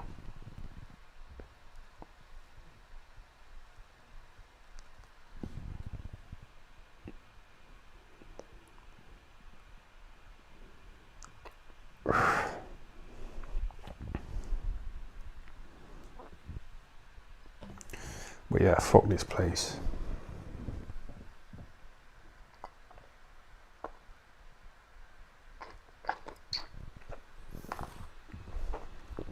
Nipsey Hussle, exactly. But then I was looking at the list, you know, of murders that have happened in those areas, and it's just fucking name after name after name. But I don't think they'll murder me, because I'm not like gang affiliated. They'll know I'm a tourist in it, so if anything, I'll probably just get robbed. But I'll just give them the money in it, because I ain't gonna get murdered. If some fucking Crips come up to me when I go to fucking Compton or Inglewood or South Central LA, Crenshaw, go to the house where Boys in the Hood, you know Ice Cube. That's a good film, man. I was looking at the house on Google Street Views. But yeah, I'll just give them the money. Just take the fucking money, man.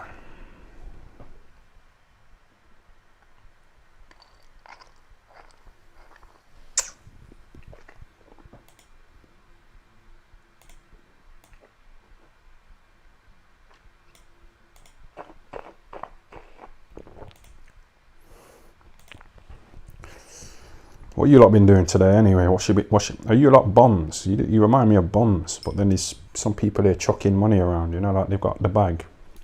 I think the most today I've got is £2 in, you know, in one super chat, so let's see if anyone outdoes it, man.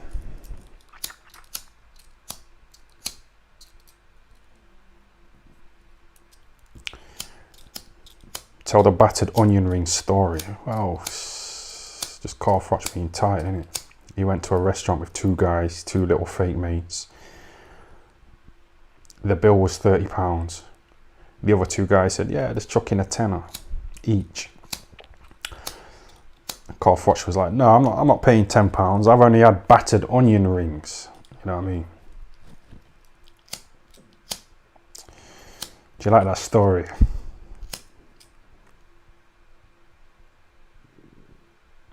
Do you agree that life was better 10, 15 years ago? 100%.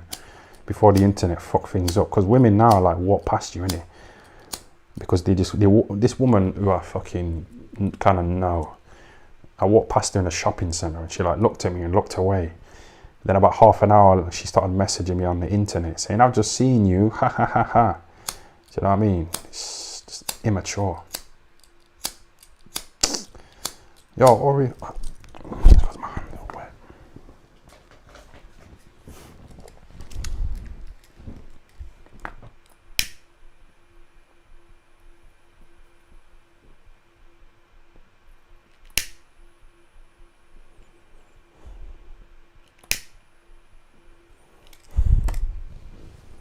If you stop smoking weed, yeah, I just fucked it off. I buy these little cheap cigarettes, you know, from this dirty little Slovakian area.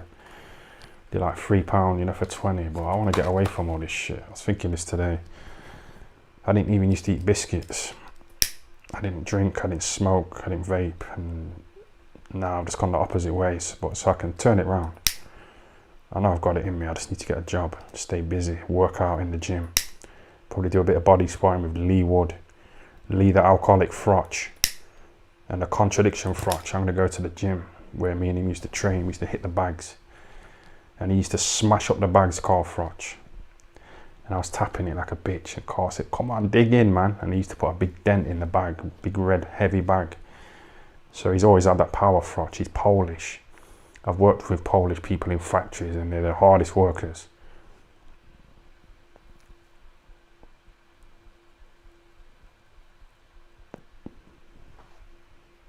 Scott Fitzgerald should be doing live streams. The guy would make some serious dollar. Yeah, he's gone, man.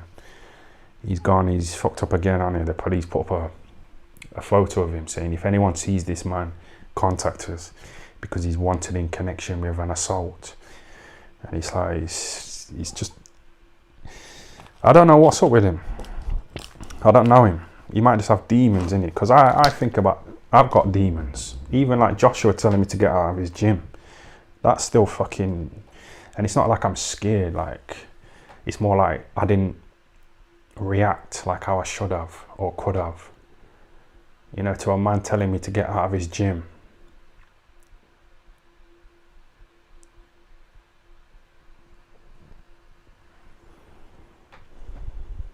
Joshua scared you. Yeah, I was outnumbered, man.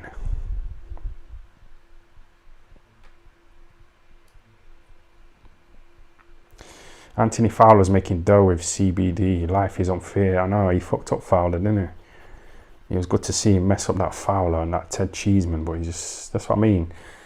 Sometimes when you think things are good, they're not always good. Sometimes when you think things are bad, they're not always bad. When my old YouTube channel got shut down, yeah, I was sad, but I started the streams, you know, and I made a fortune.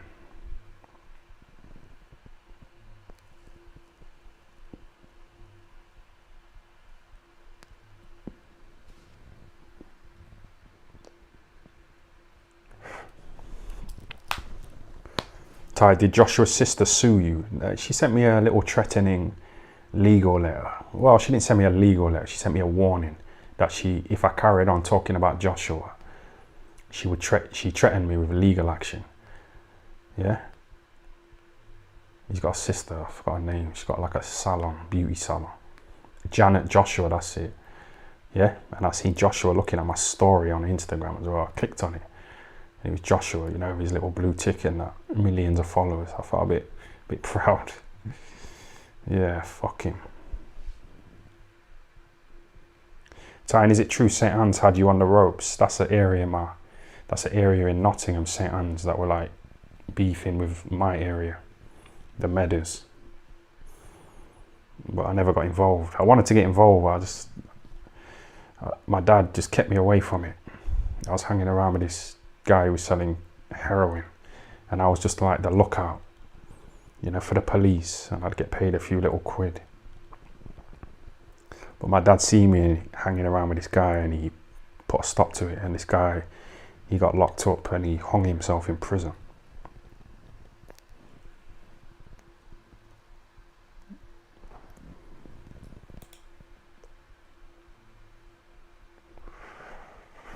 Well,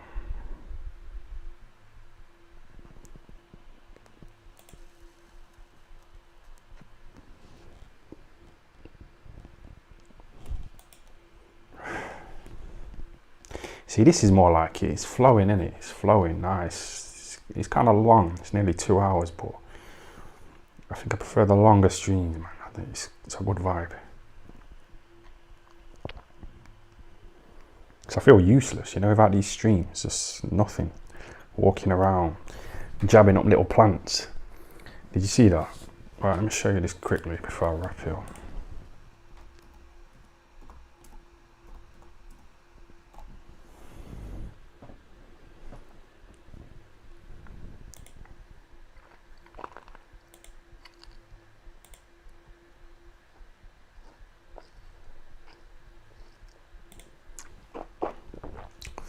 McGregor, yeah? What's Krugen saying? And I think that whenever he sees someone successful, he always wants to go at them. Maybe because deep down he's hurt and upset.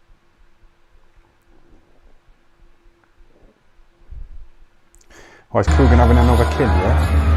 Oh, that's that little Fred Talks Fighting. He popped up on my screen not too long ago, you know, giving me a little pound and that. So I said, if it's the real Fred Talks Fighting, yeah, message me, you know, in a direct message, and it was him. But yeah, hold on a sec. Yeah, watch this jab. Yeah, watch this jab. Oh, that was rapid.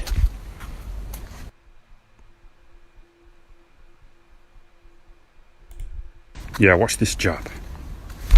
Oh, that was rapid. That was solid.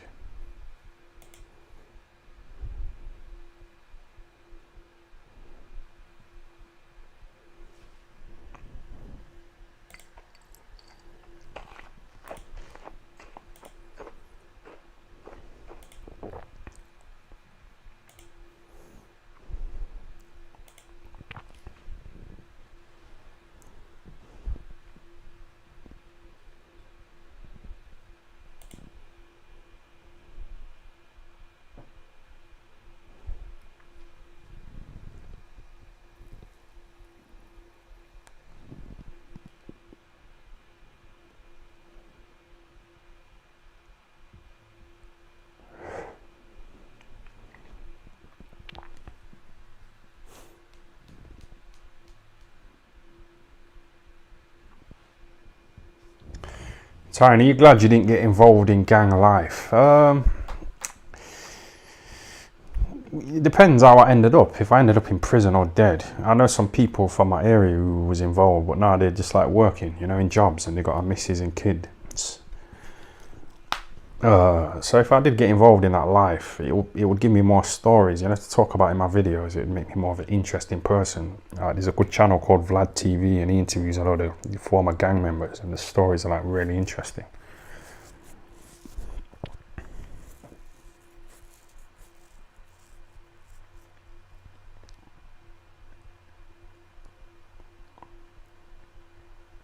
But my nephew's heading down that path. He keeps sending me like videos on Snapchat, you know, of him drinking vodka, and he's only 15 and like smoking weed, and then he's getting caught with a hammer. So my brother kept him in line, you know, when my brother looked after him, his son, my nephew was in shape. Now he's a fat cunt with a hammer. My brother kept him in shape, got him reading books, doing press-ups, washing dishes, brushing his teeth. But then he went to go home and live with his mum.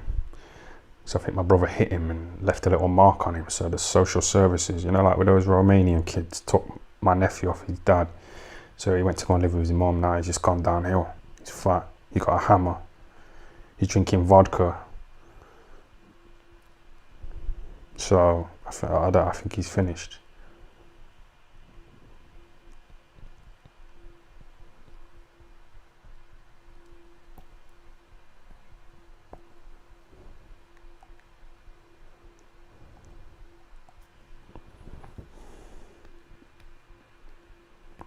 Big money, that social services. Well, there's an incentive in there, you know, for them to take their kid, you know, and just try and, but some kids should be taken. Some people shouldn't be having kids. I shouldn't, you know what I mean? I don't want to get too personal, man, but why did your dad make you bury guns? He didn't make me bury a gun. He buried a gun in the back garden. And he told me, he said to me, you know, if I die, there's a gun in the back garden. I don't know if it's still there because he's dead. I don't know if it's still there, but I could do with a gun. I want a Glock.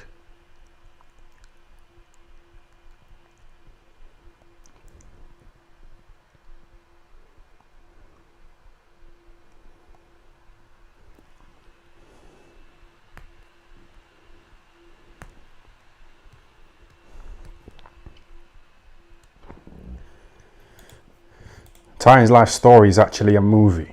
Well, I don't do anything. That's the thing. I don't know how I managed to drag this out for 2 hours, because I do nothing other than walk around jabbing up leaves, walking around some dirty Slovakian area, some absolute shithole. But I'll be gone Tuesday. Ty, does your daughter still talk to you? Nah, that's long gone. I need to find a nice white woman in a nice posh area in Nottingham and just do it again. Now I'm older. Because people hold grudges, you know, from 20 years ago. Other family members hold grudges that I fucked up with my daughter. But fuck them. If they want to live in the past, that's up to them, innit? But I ain't fucking living in the past. I'm moving forward, moving back to Nottingham, getting a job in a shop. Yeah, a nice little property to live in. I'll stream. I'll fucking go to the gym. I used to train up with Froch. And I think it'll be a better version of me. Get my credit really good as well.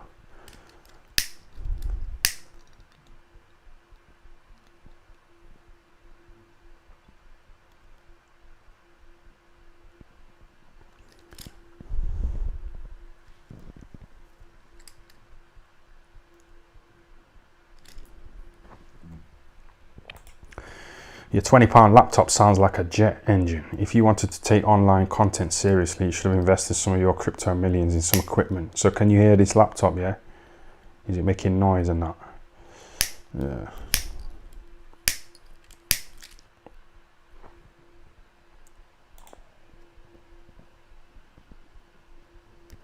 Why is your credit bad? Because back in the day, I used to think I'd make it in boxing. So I used to think, fuck it, I'm not paying any bills.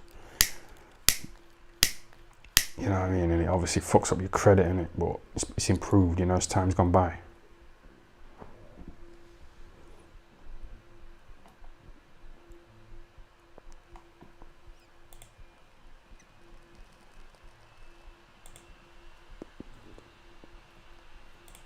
So many haters in the chat. Yeah, but that's the fun of it. It's good to have some variety in it. You know, if everyone's just here, just lol, haha.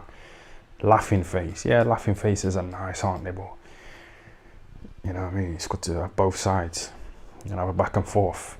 And that's the problem. I haven't heard anybody put it on that R0binson and win the debate. It's just these people using these buzzwords. Oh, racist.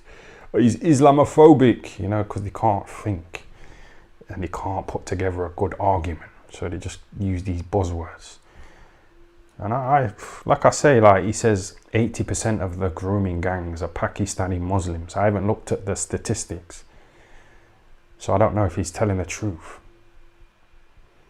But a lot of what I hear from him, it does make sense. Like, you're not going to leave your fucking door wide open, like I said before.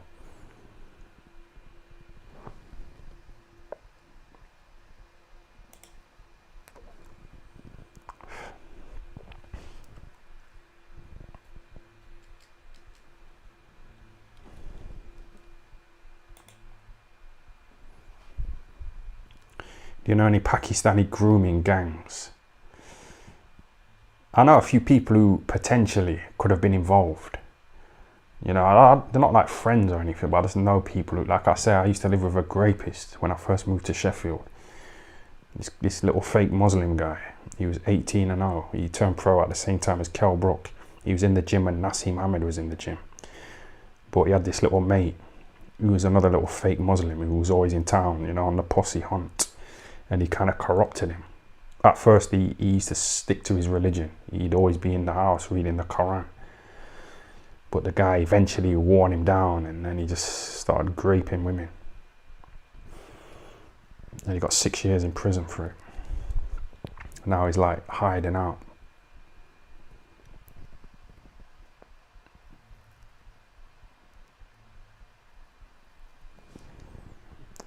But the thing about Islam is, it's all right saying it's the fastest growing religion, but why is that? Is that because of the high reproduction rates? Is that what it is? And also there's a thing called apostasy, which means you leave a religion. But like I said before, how many Muslims are going to feel confident saying to their Muslim mum and dad, forget Islam. You know, I don't believe in God and I'm gay. It's not that easy, is it?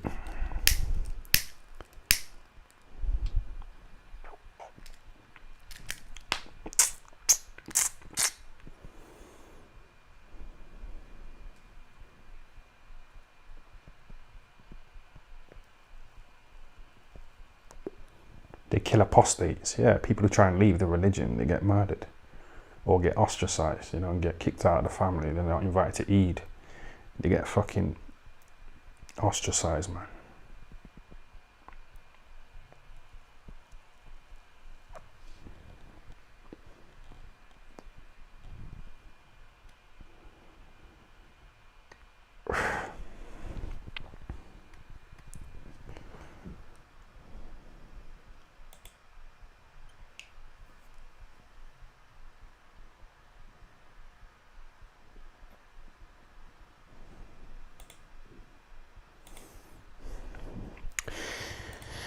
Christianity is worse.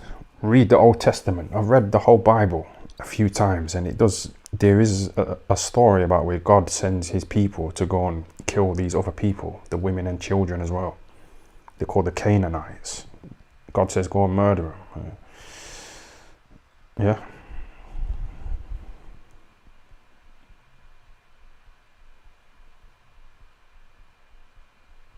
So, who's your favourite serial killer? We know who that is.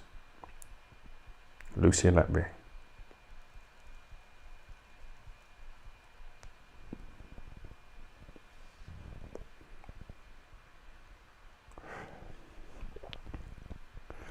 Christianity is not worse than marrying a 9-year-old. Well, she was 8.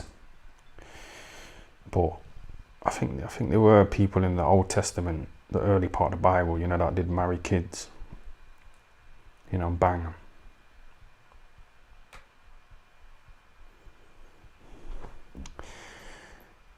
It's better than Marxist ideologists now taught in Western schools. So that comment, you see, this is what I like about the streams. They're quite broad, aren't they? You know, if I did a video, an edited video like I used to, they were good, weren't they? But it was like narrow. It was just like a small little talking point. Boxing, Coogan, Hall Phelps, Froch. But this is quite broad. He's talking about economics here, this guy.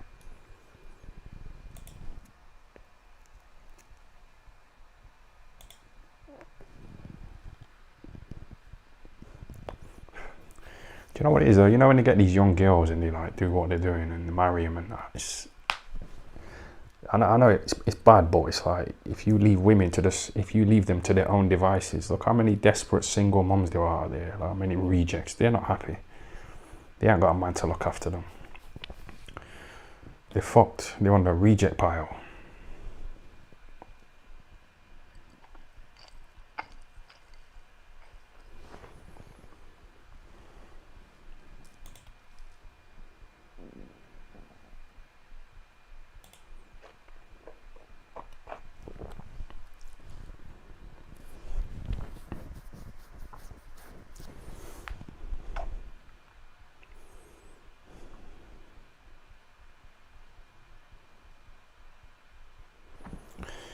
The government has made this happen time, making women and men split up. Yeah, I know, that's what they did. They kind of allowed women into the workforce. One, so they can tax them and get more money. And two, so the kids get put into the system and they're teaching them all this bullshit. They're teaching them all this nonsense. I don't rate school with the education. Even like university, when I went there, you could tell that the women there, they were indoctrinated. If a man tried it on with them, they'd say, oh, sexual harassment, you know what I mean? You know, all that shit. Just from a guy asking a woman on a date. Oh, he's toxic. Women like toxic guys. Good guys come last. There's a reason why that saying's been around for decades, centuries. Women love toxic guys.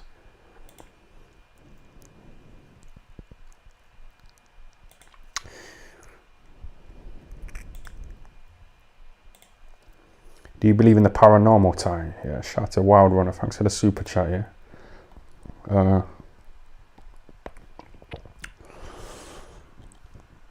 Paranormal.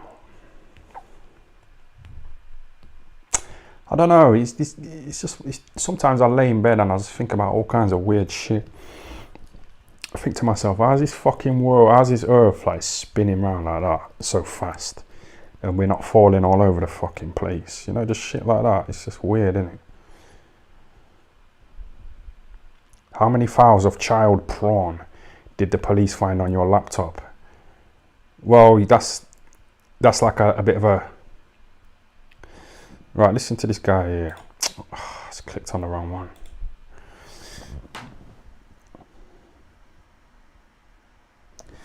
That's a dead question. No, I didn't watch it, you know, bro. This guy asked me a good question, you know, about nonsense. I was going to respond in it, but I ain't trying to scroll back. The earth is flat. Well, is it? I won't be able to have a debate with Froch and leave the alcoholic Froch and say to them it's not flat, it's round. I ain't looked into it like that. Paranormal Activity 1, good movie, question mark. No, not at all. Not at all. It was a dead film. I watched it in the cinema. It was nothing. A bit of furniture would move every now and then. Some stupid woman would start screaming. You know, like the Blair Witch Project. Yeah, dead films. I like The Shining with Jack Nicholson.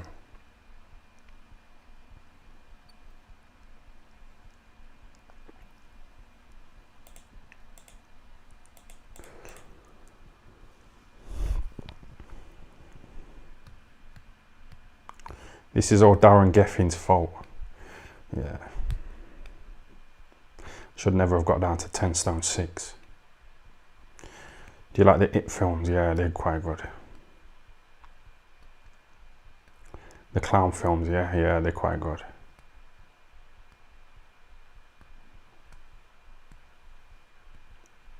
How often do you empty your sack? Yeah, I try to abstain in it, you know, from bossing and not. But it just feels so nice, don't it? So it's like, fuck it. Just go for it, man. Boss and not. On a carrier bag. Yeah?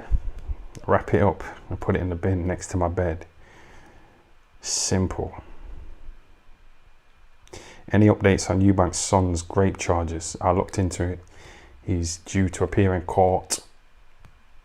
I can't remember the date, but it hasn't been. He went in just to say his name and his address, but they've scheduled it, you know, for a later date.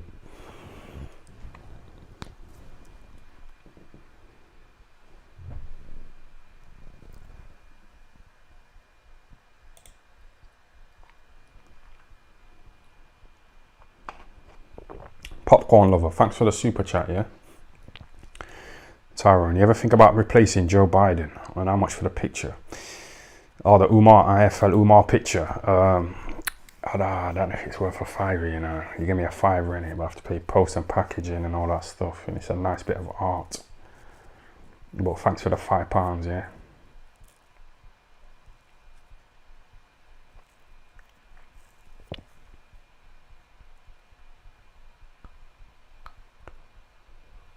Caught live stream, yeah.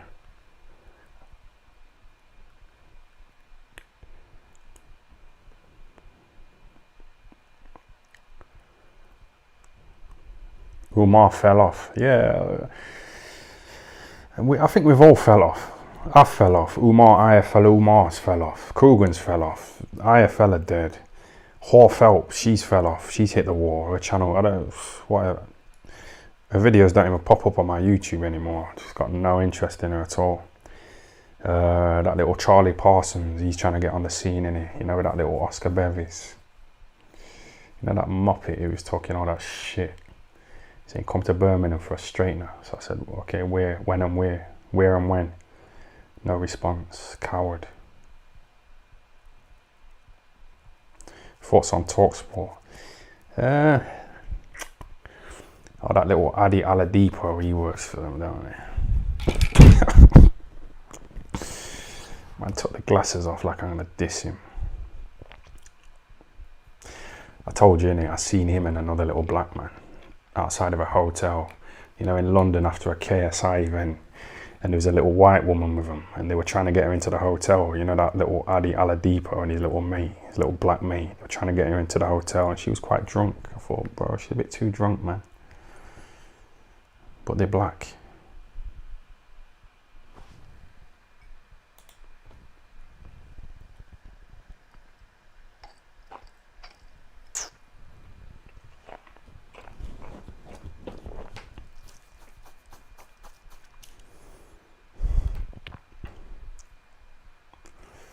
You ever think of personal training or training somebody? I used to take some little kids on the pads outside, but I didn't enjoy it. I didn't enjoy it.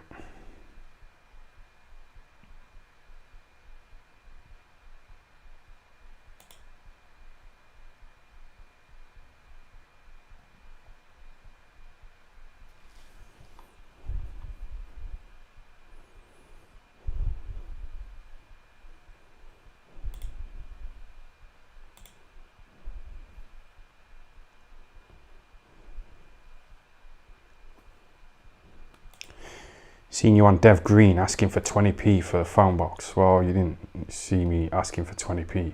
You might have seen me on Devonshire Green, which is a part of Sheffield in the student area. That's where I got arrested and searched.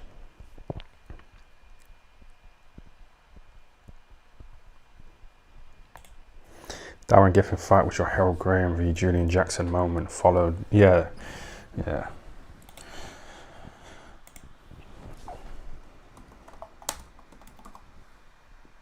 You think my knockout defeat was worse than Harold Graham's?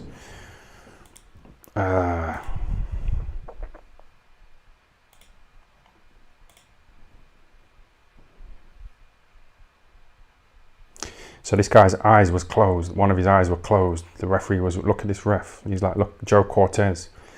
He's looking at Julian Jackson, you know, because his eyes nearly closed. Harold Graham was really close, you know, to winning a world title. But this guy was supposed to have been a big puncher.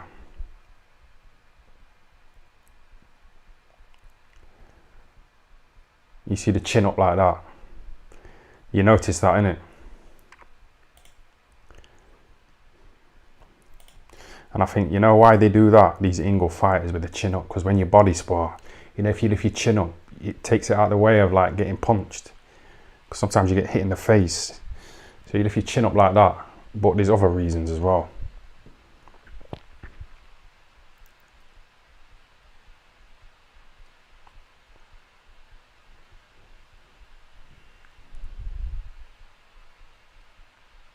Asda.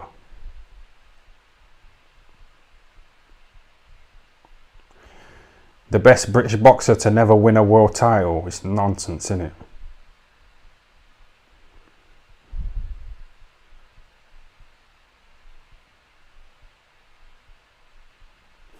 But Johnny Nelson said that Harold, he used to fuck loads of women because people thought he was zesty, you know, because he had a little zesty voice and that. Good mover. But he didn't have that killer instinct like Nigel Benn or Chris Eubank Sr. to a degree. No, he had the killer instinct. He fucked up Michael Watson where he was getting beat, wasn't he?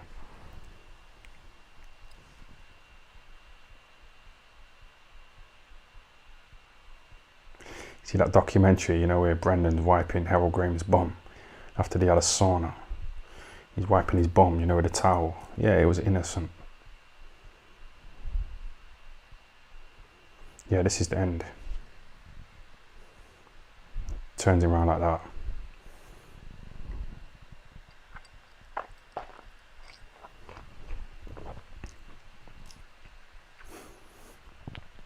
Oh, fucking hell.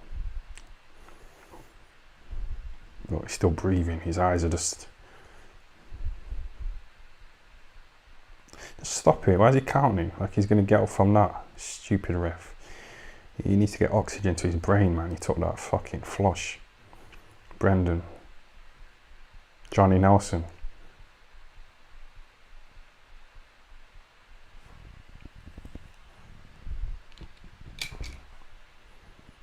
Show the replay. Slap. No, that was much worse than mine. 100%. I was kind of out. I was bending over. There's no replay, so we're gonna have to watch it.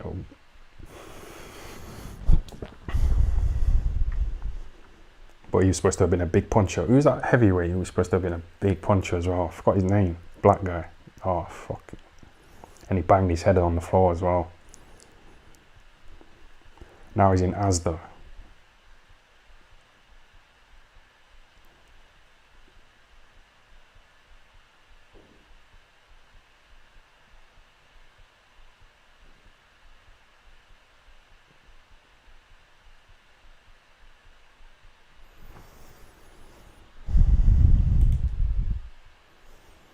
One more time, I'm just going to show the punch in it.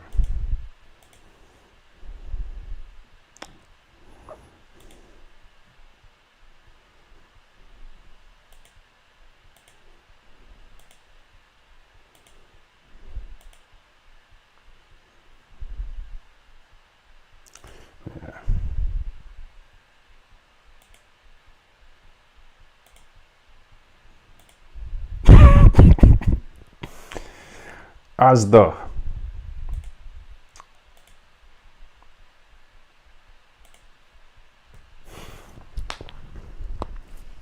Yeah, he was out before he touched the ground, man. Before his head hit that made it worse.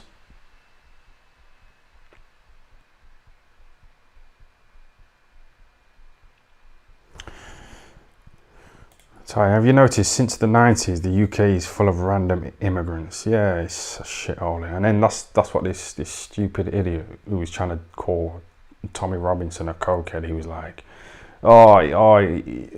he says he loves Britain but he lives in Spain. Yeah, because he doesn't like the way our Britain is nowadays, so he's gone to Spain. That's the whole point. He don't like how England is, so he's gone to live in Spain, where there might be less foreigners there.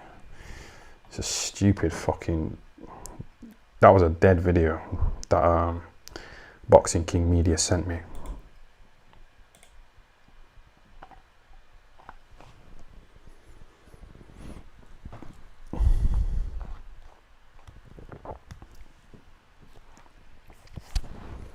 Yes, William, thanks for the £5, yeah? Did you hear about the YouTube streamer, Vote Saxon, who killed his pregnant girlfriend and used a creepy fake live stream as his alibi? Potential content. What do you mean?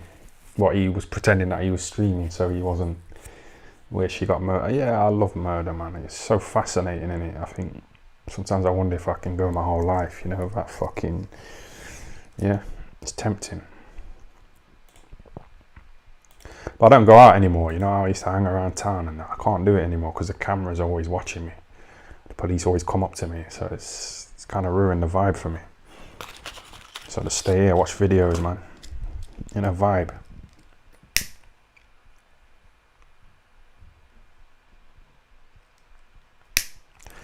So I watched Amir Khan's rant on Froch. Yeah, just tell me what video it is and we'll sort it out for next time. I'll title it in the video and just we'll watch it. Watched a few videos today. I've had a good time streaming. A nice little fiver just came in from William.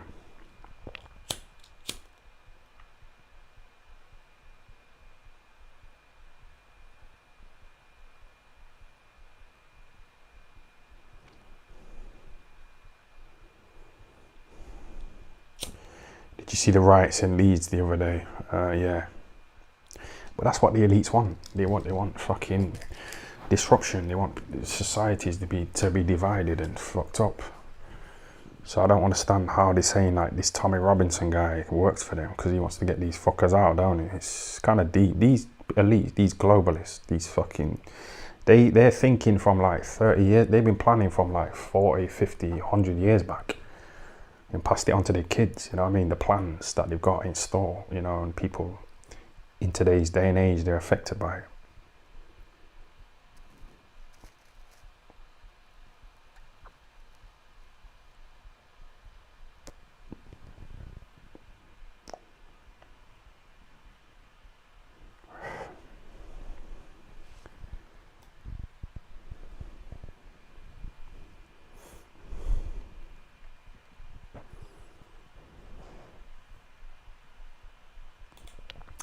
You should watch Vikings. You'd enjoy it.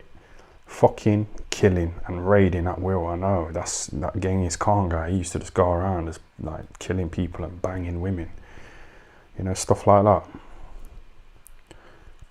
And Kruger was interviewing George Groves one time back in the day, and they were at some kind of like Viking festival. I don't know where the fuck they were. And George Groves said to Kruger, "Did you know that 2/3 of the British population is a product of Viking grape?" And I could see that Kruger wanted to start laughing, innit? He loves it.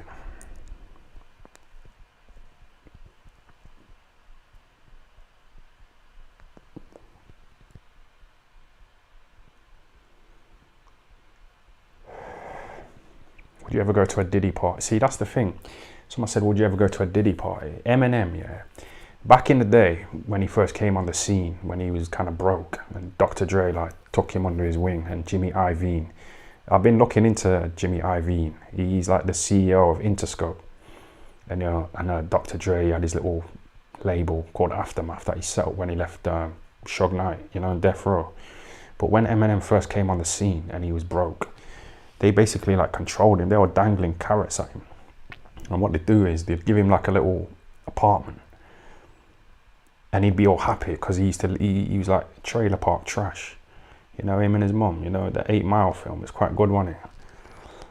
So if you look high, if you search, the higher up you go, there's always a J at the top. I was reading about this J, you know, who owns like Universal Music or something like that, who own Aftermath and Interscope and all that shit. So they gave Eminem a house, yeah, but they would have put like secret cameras in there, so they would have caught Eminem wanking, you know what I mean, doing all kinds of shit.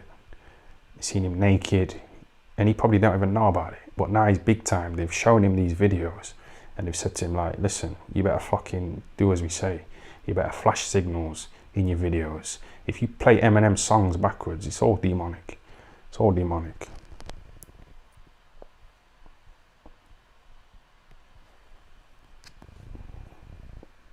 But that's what happened with Snoop Dogg as well. You know, when Suge Knight signed him to Death Row, Suge Knight would give Snoop like apartments, condos, cars, but they weren't in Snoop's name. They were in Suge Knight's name.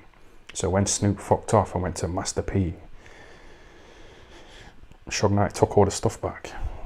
But he would have put cameras in there. They're all linked. If you look into it, Suge Knight's linked to this Jimmy Iovine guy. I mean, you look at the names and they're all called like Goldstein and all that shit. Bro, it's all a scam.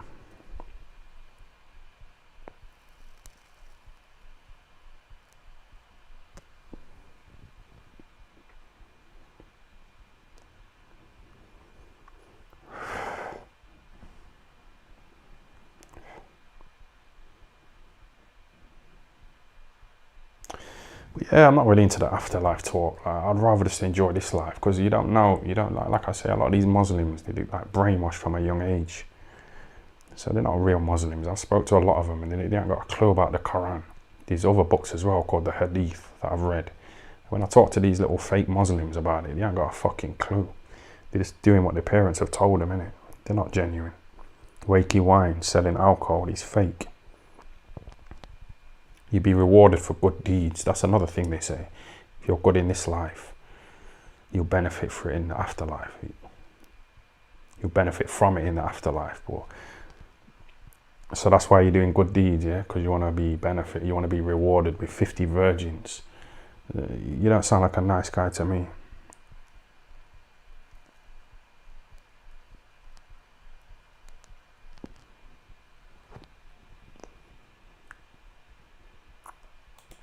Is Islam the only religion in the world? Why are you so obsessed, Law?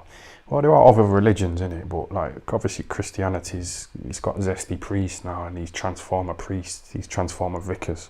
So we know Christianity's fucked up nowadays. Islam's kind of holding firm. It's not bending. And that's why R0binson, he was doing an interview with a Muslim. And they were kind of getting, because they have got similar beliefs. They're not into the zestiness and these transformers. So they do hold similar beliefs. But you just don't want the country like overrun with, you know, filled up with them, where you can't celebrate Christmas and have a bacon sandwich and a beer. You know, Saudi's dead. There's no atmosphere, is there?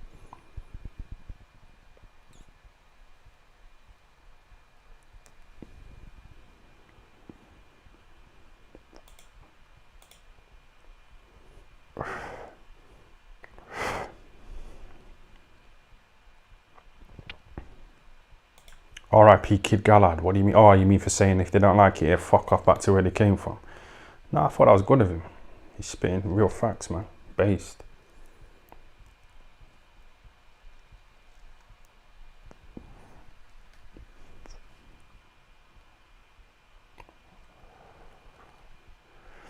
Literally nobody in this country is prevented from doing any of those things. What you mean, drinking beer and having bacon sandwiches and fucking nice little white women that they're not married to? Yeah, not now, but in 10 years, you know, if like the British people, the non-Muslims are the minority, you don't know how the laws are going to change, do you?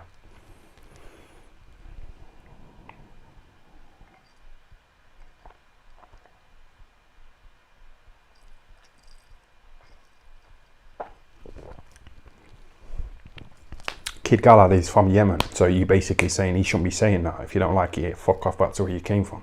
But he might like it here, Barry. He might like it. He might, you know, he's a taxpayer. He's got about 15 houses, he told me. So he's got a nice little white girlfriend.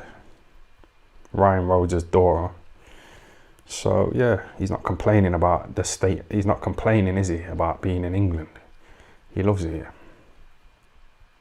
He's an immigrant. Yeah, but he's not.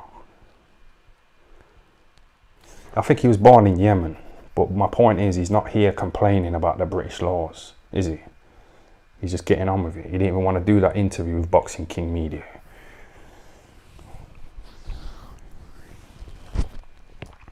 Barry's a hard-working taxpayer.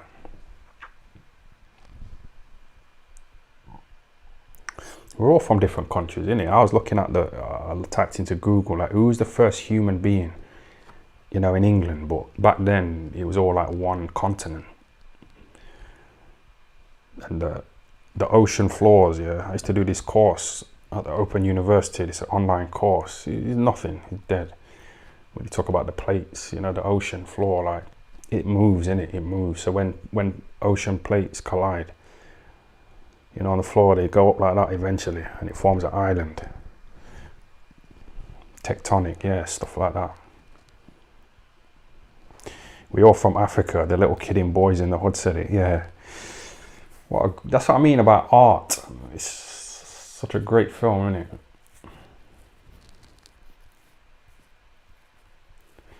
Sometimes I forget Ty went to university. Yeah, they're just indoctrination systems.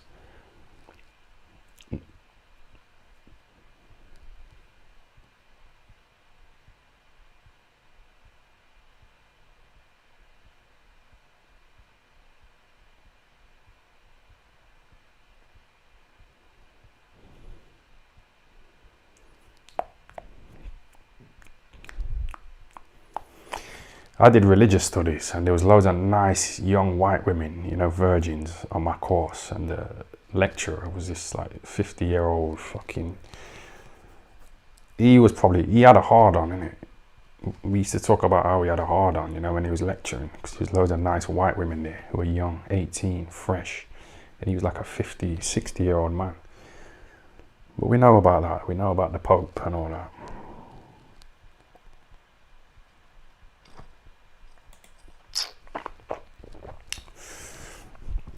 Ty is smart. He's just a bit odd too. Lol. So that's the narrative that Boxing King Media was trying to push. You know, when we was doing that little series, he was trying to get the storyline of like, yeah, I'm taking this guy who just sits in his bedsit getting drunk every day, and I'm trying to open his mind. I'm trying to open his eyes to the world.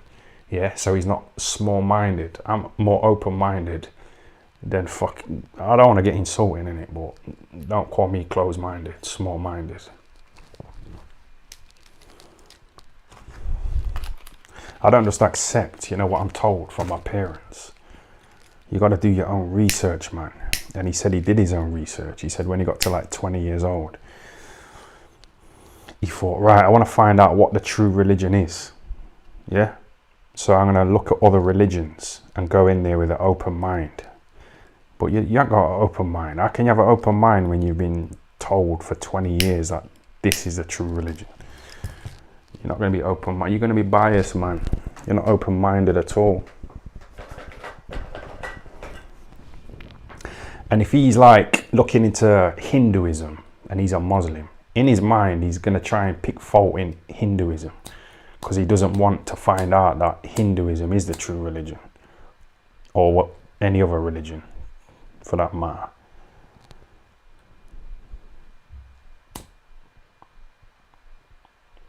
He's going in there with a bias.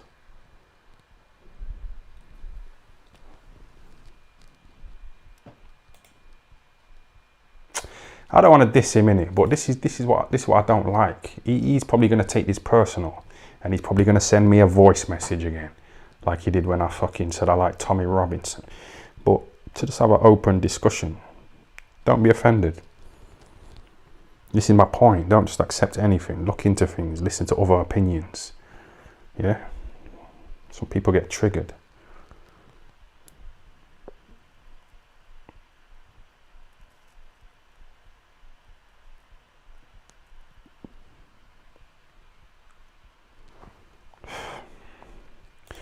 Somebody once said Coogan's head looks like a coal lamp. Yeah, Coogan does look messed up.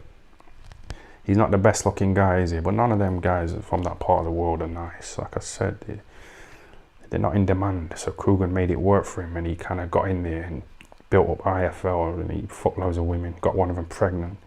He's got a little daughter. She's about 5 now.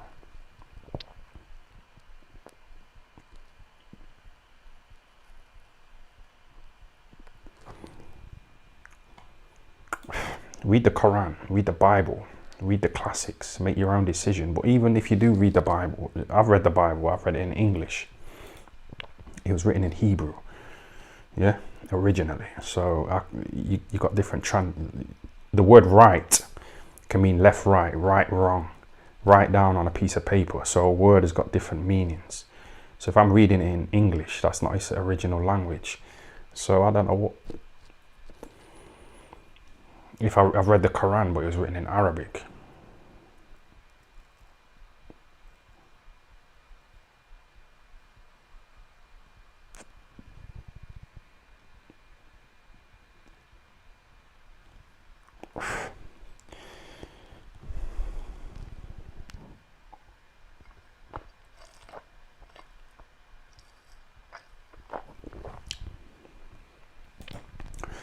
Learn more languages, but I'll have to learn all these languages. Hebrew, Arabic, whatever Indian, like Urdu, whatever they speak in India. I ain't got time, man. I've got time, but it's like I'll get to 80, you know what I mean? And then what if I find out what the truth is, and I find out that there ain't a God, no afterlife, and I've just wasted all of this life, you know, trying to find out what the afterlife's about, and there might not be one. So it's a bit of a risk in it.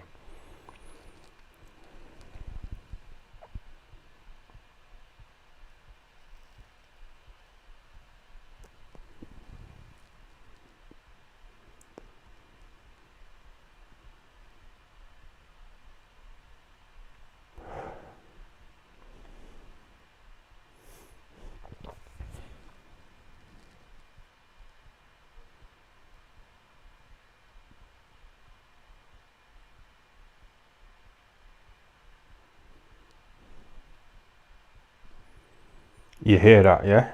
Chopper. Hear that.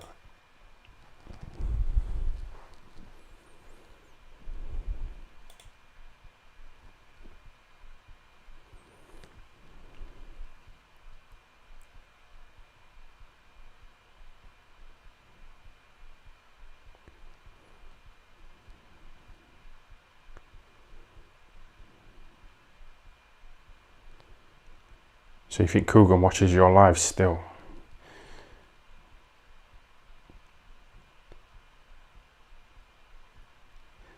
Well, I can't see him here, can I? But he's probably watching. He looks at my stories all the time on Instagram. Yeah, he probably watches all the time. He just don't want to admit it. Even when I seen him at the KSI event, we had a little chat, Coogan. Me and Coogan, we had a little spliff as well. I give him a little fake apology. You know, about dissing him in the videos and that. Shook hands. We was talking about Bottom. You know, that comedy Bottom.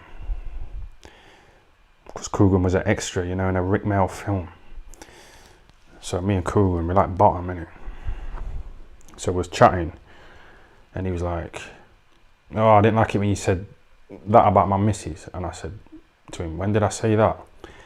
And he like whispered and he said, I heard you say it in one of your lives. You know what I mean? He tried to whisper it.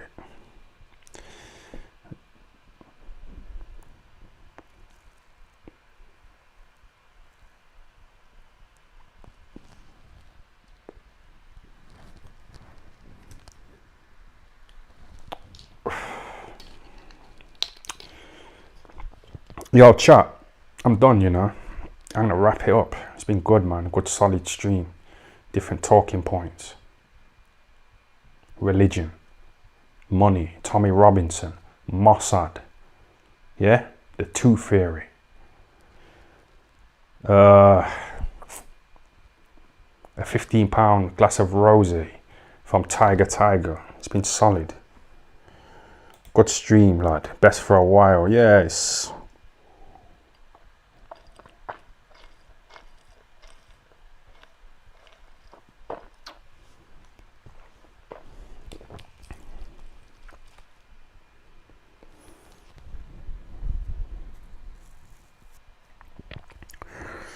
Try and get back to the edgy content that made you famous in the YouTube boxing world. Oh, you mean the content that got me shut down, you mean? Yeah.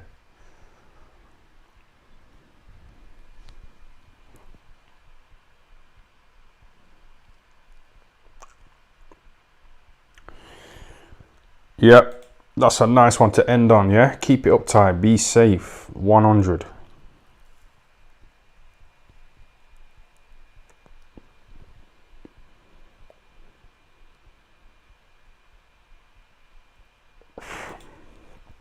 Review your fight with Eubank. It's copyright. I tried to do it before and then you took the stream down. Do you want me to make my old streams public? I don't know if you lot are bothered about it, but there was a few classics in it. I've got 200 of them that are private. So when I go a few days without streaming, you know, if you want that fix, you want to get your fix, you can tune into some old classics. You know, True Geordie gave me £100.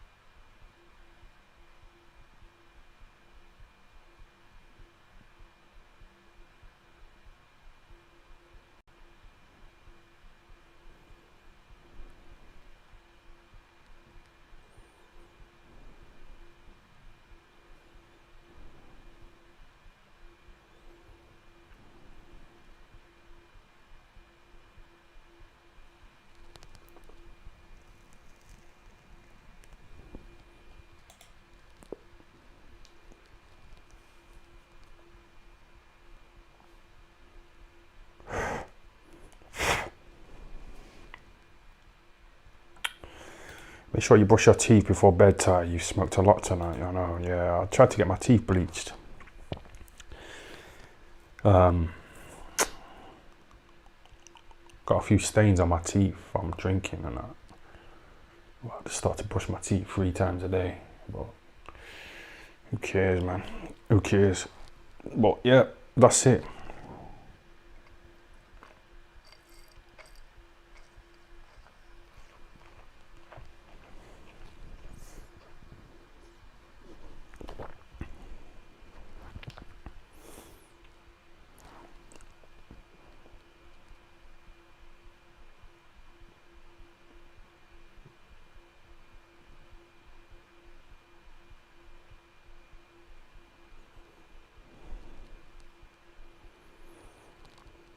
Just end it. There's a low. There's definitely a low.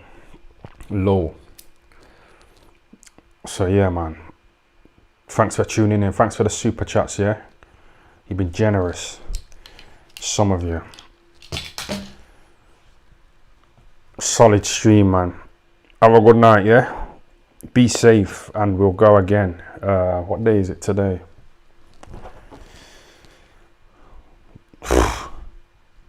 So I'm gonna look at this house tomorrow. Yeah, I can't wait to go back, man.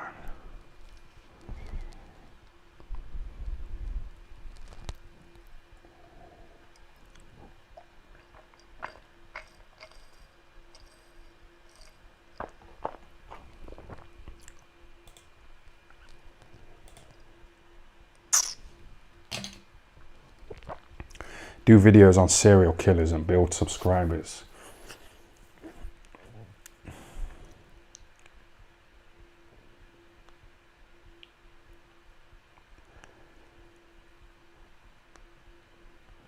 Yeah.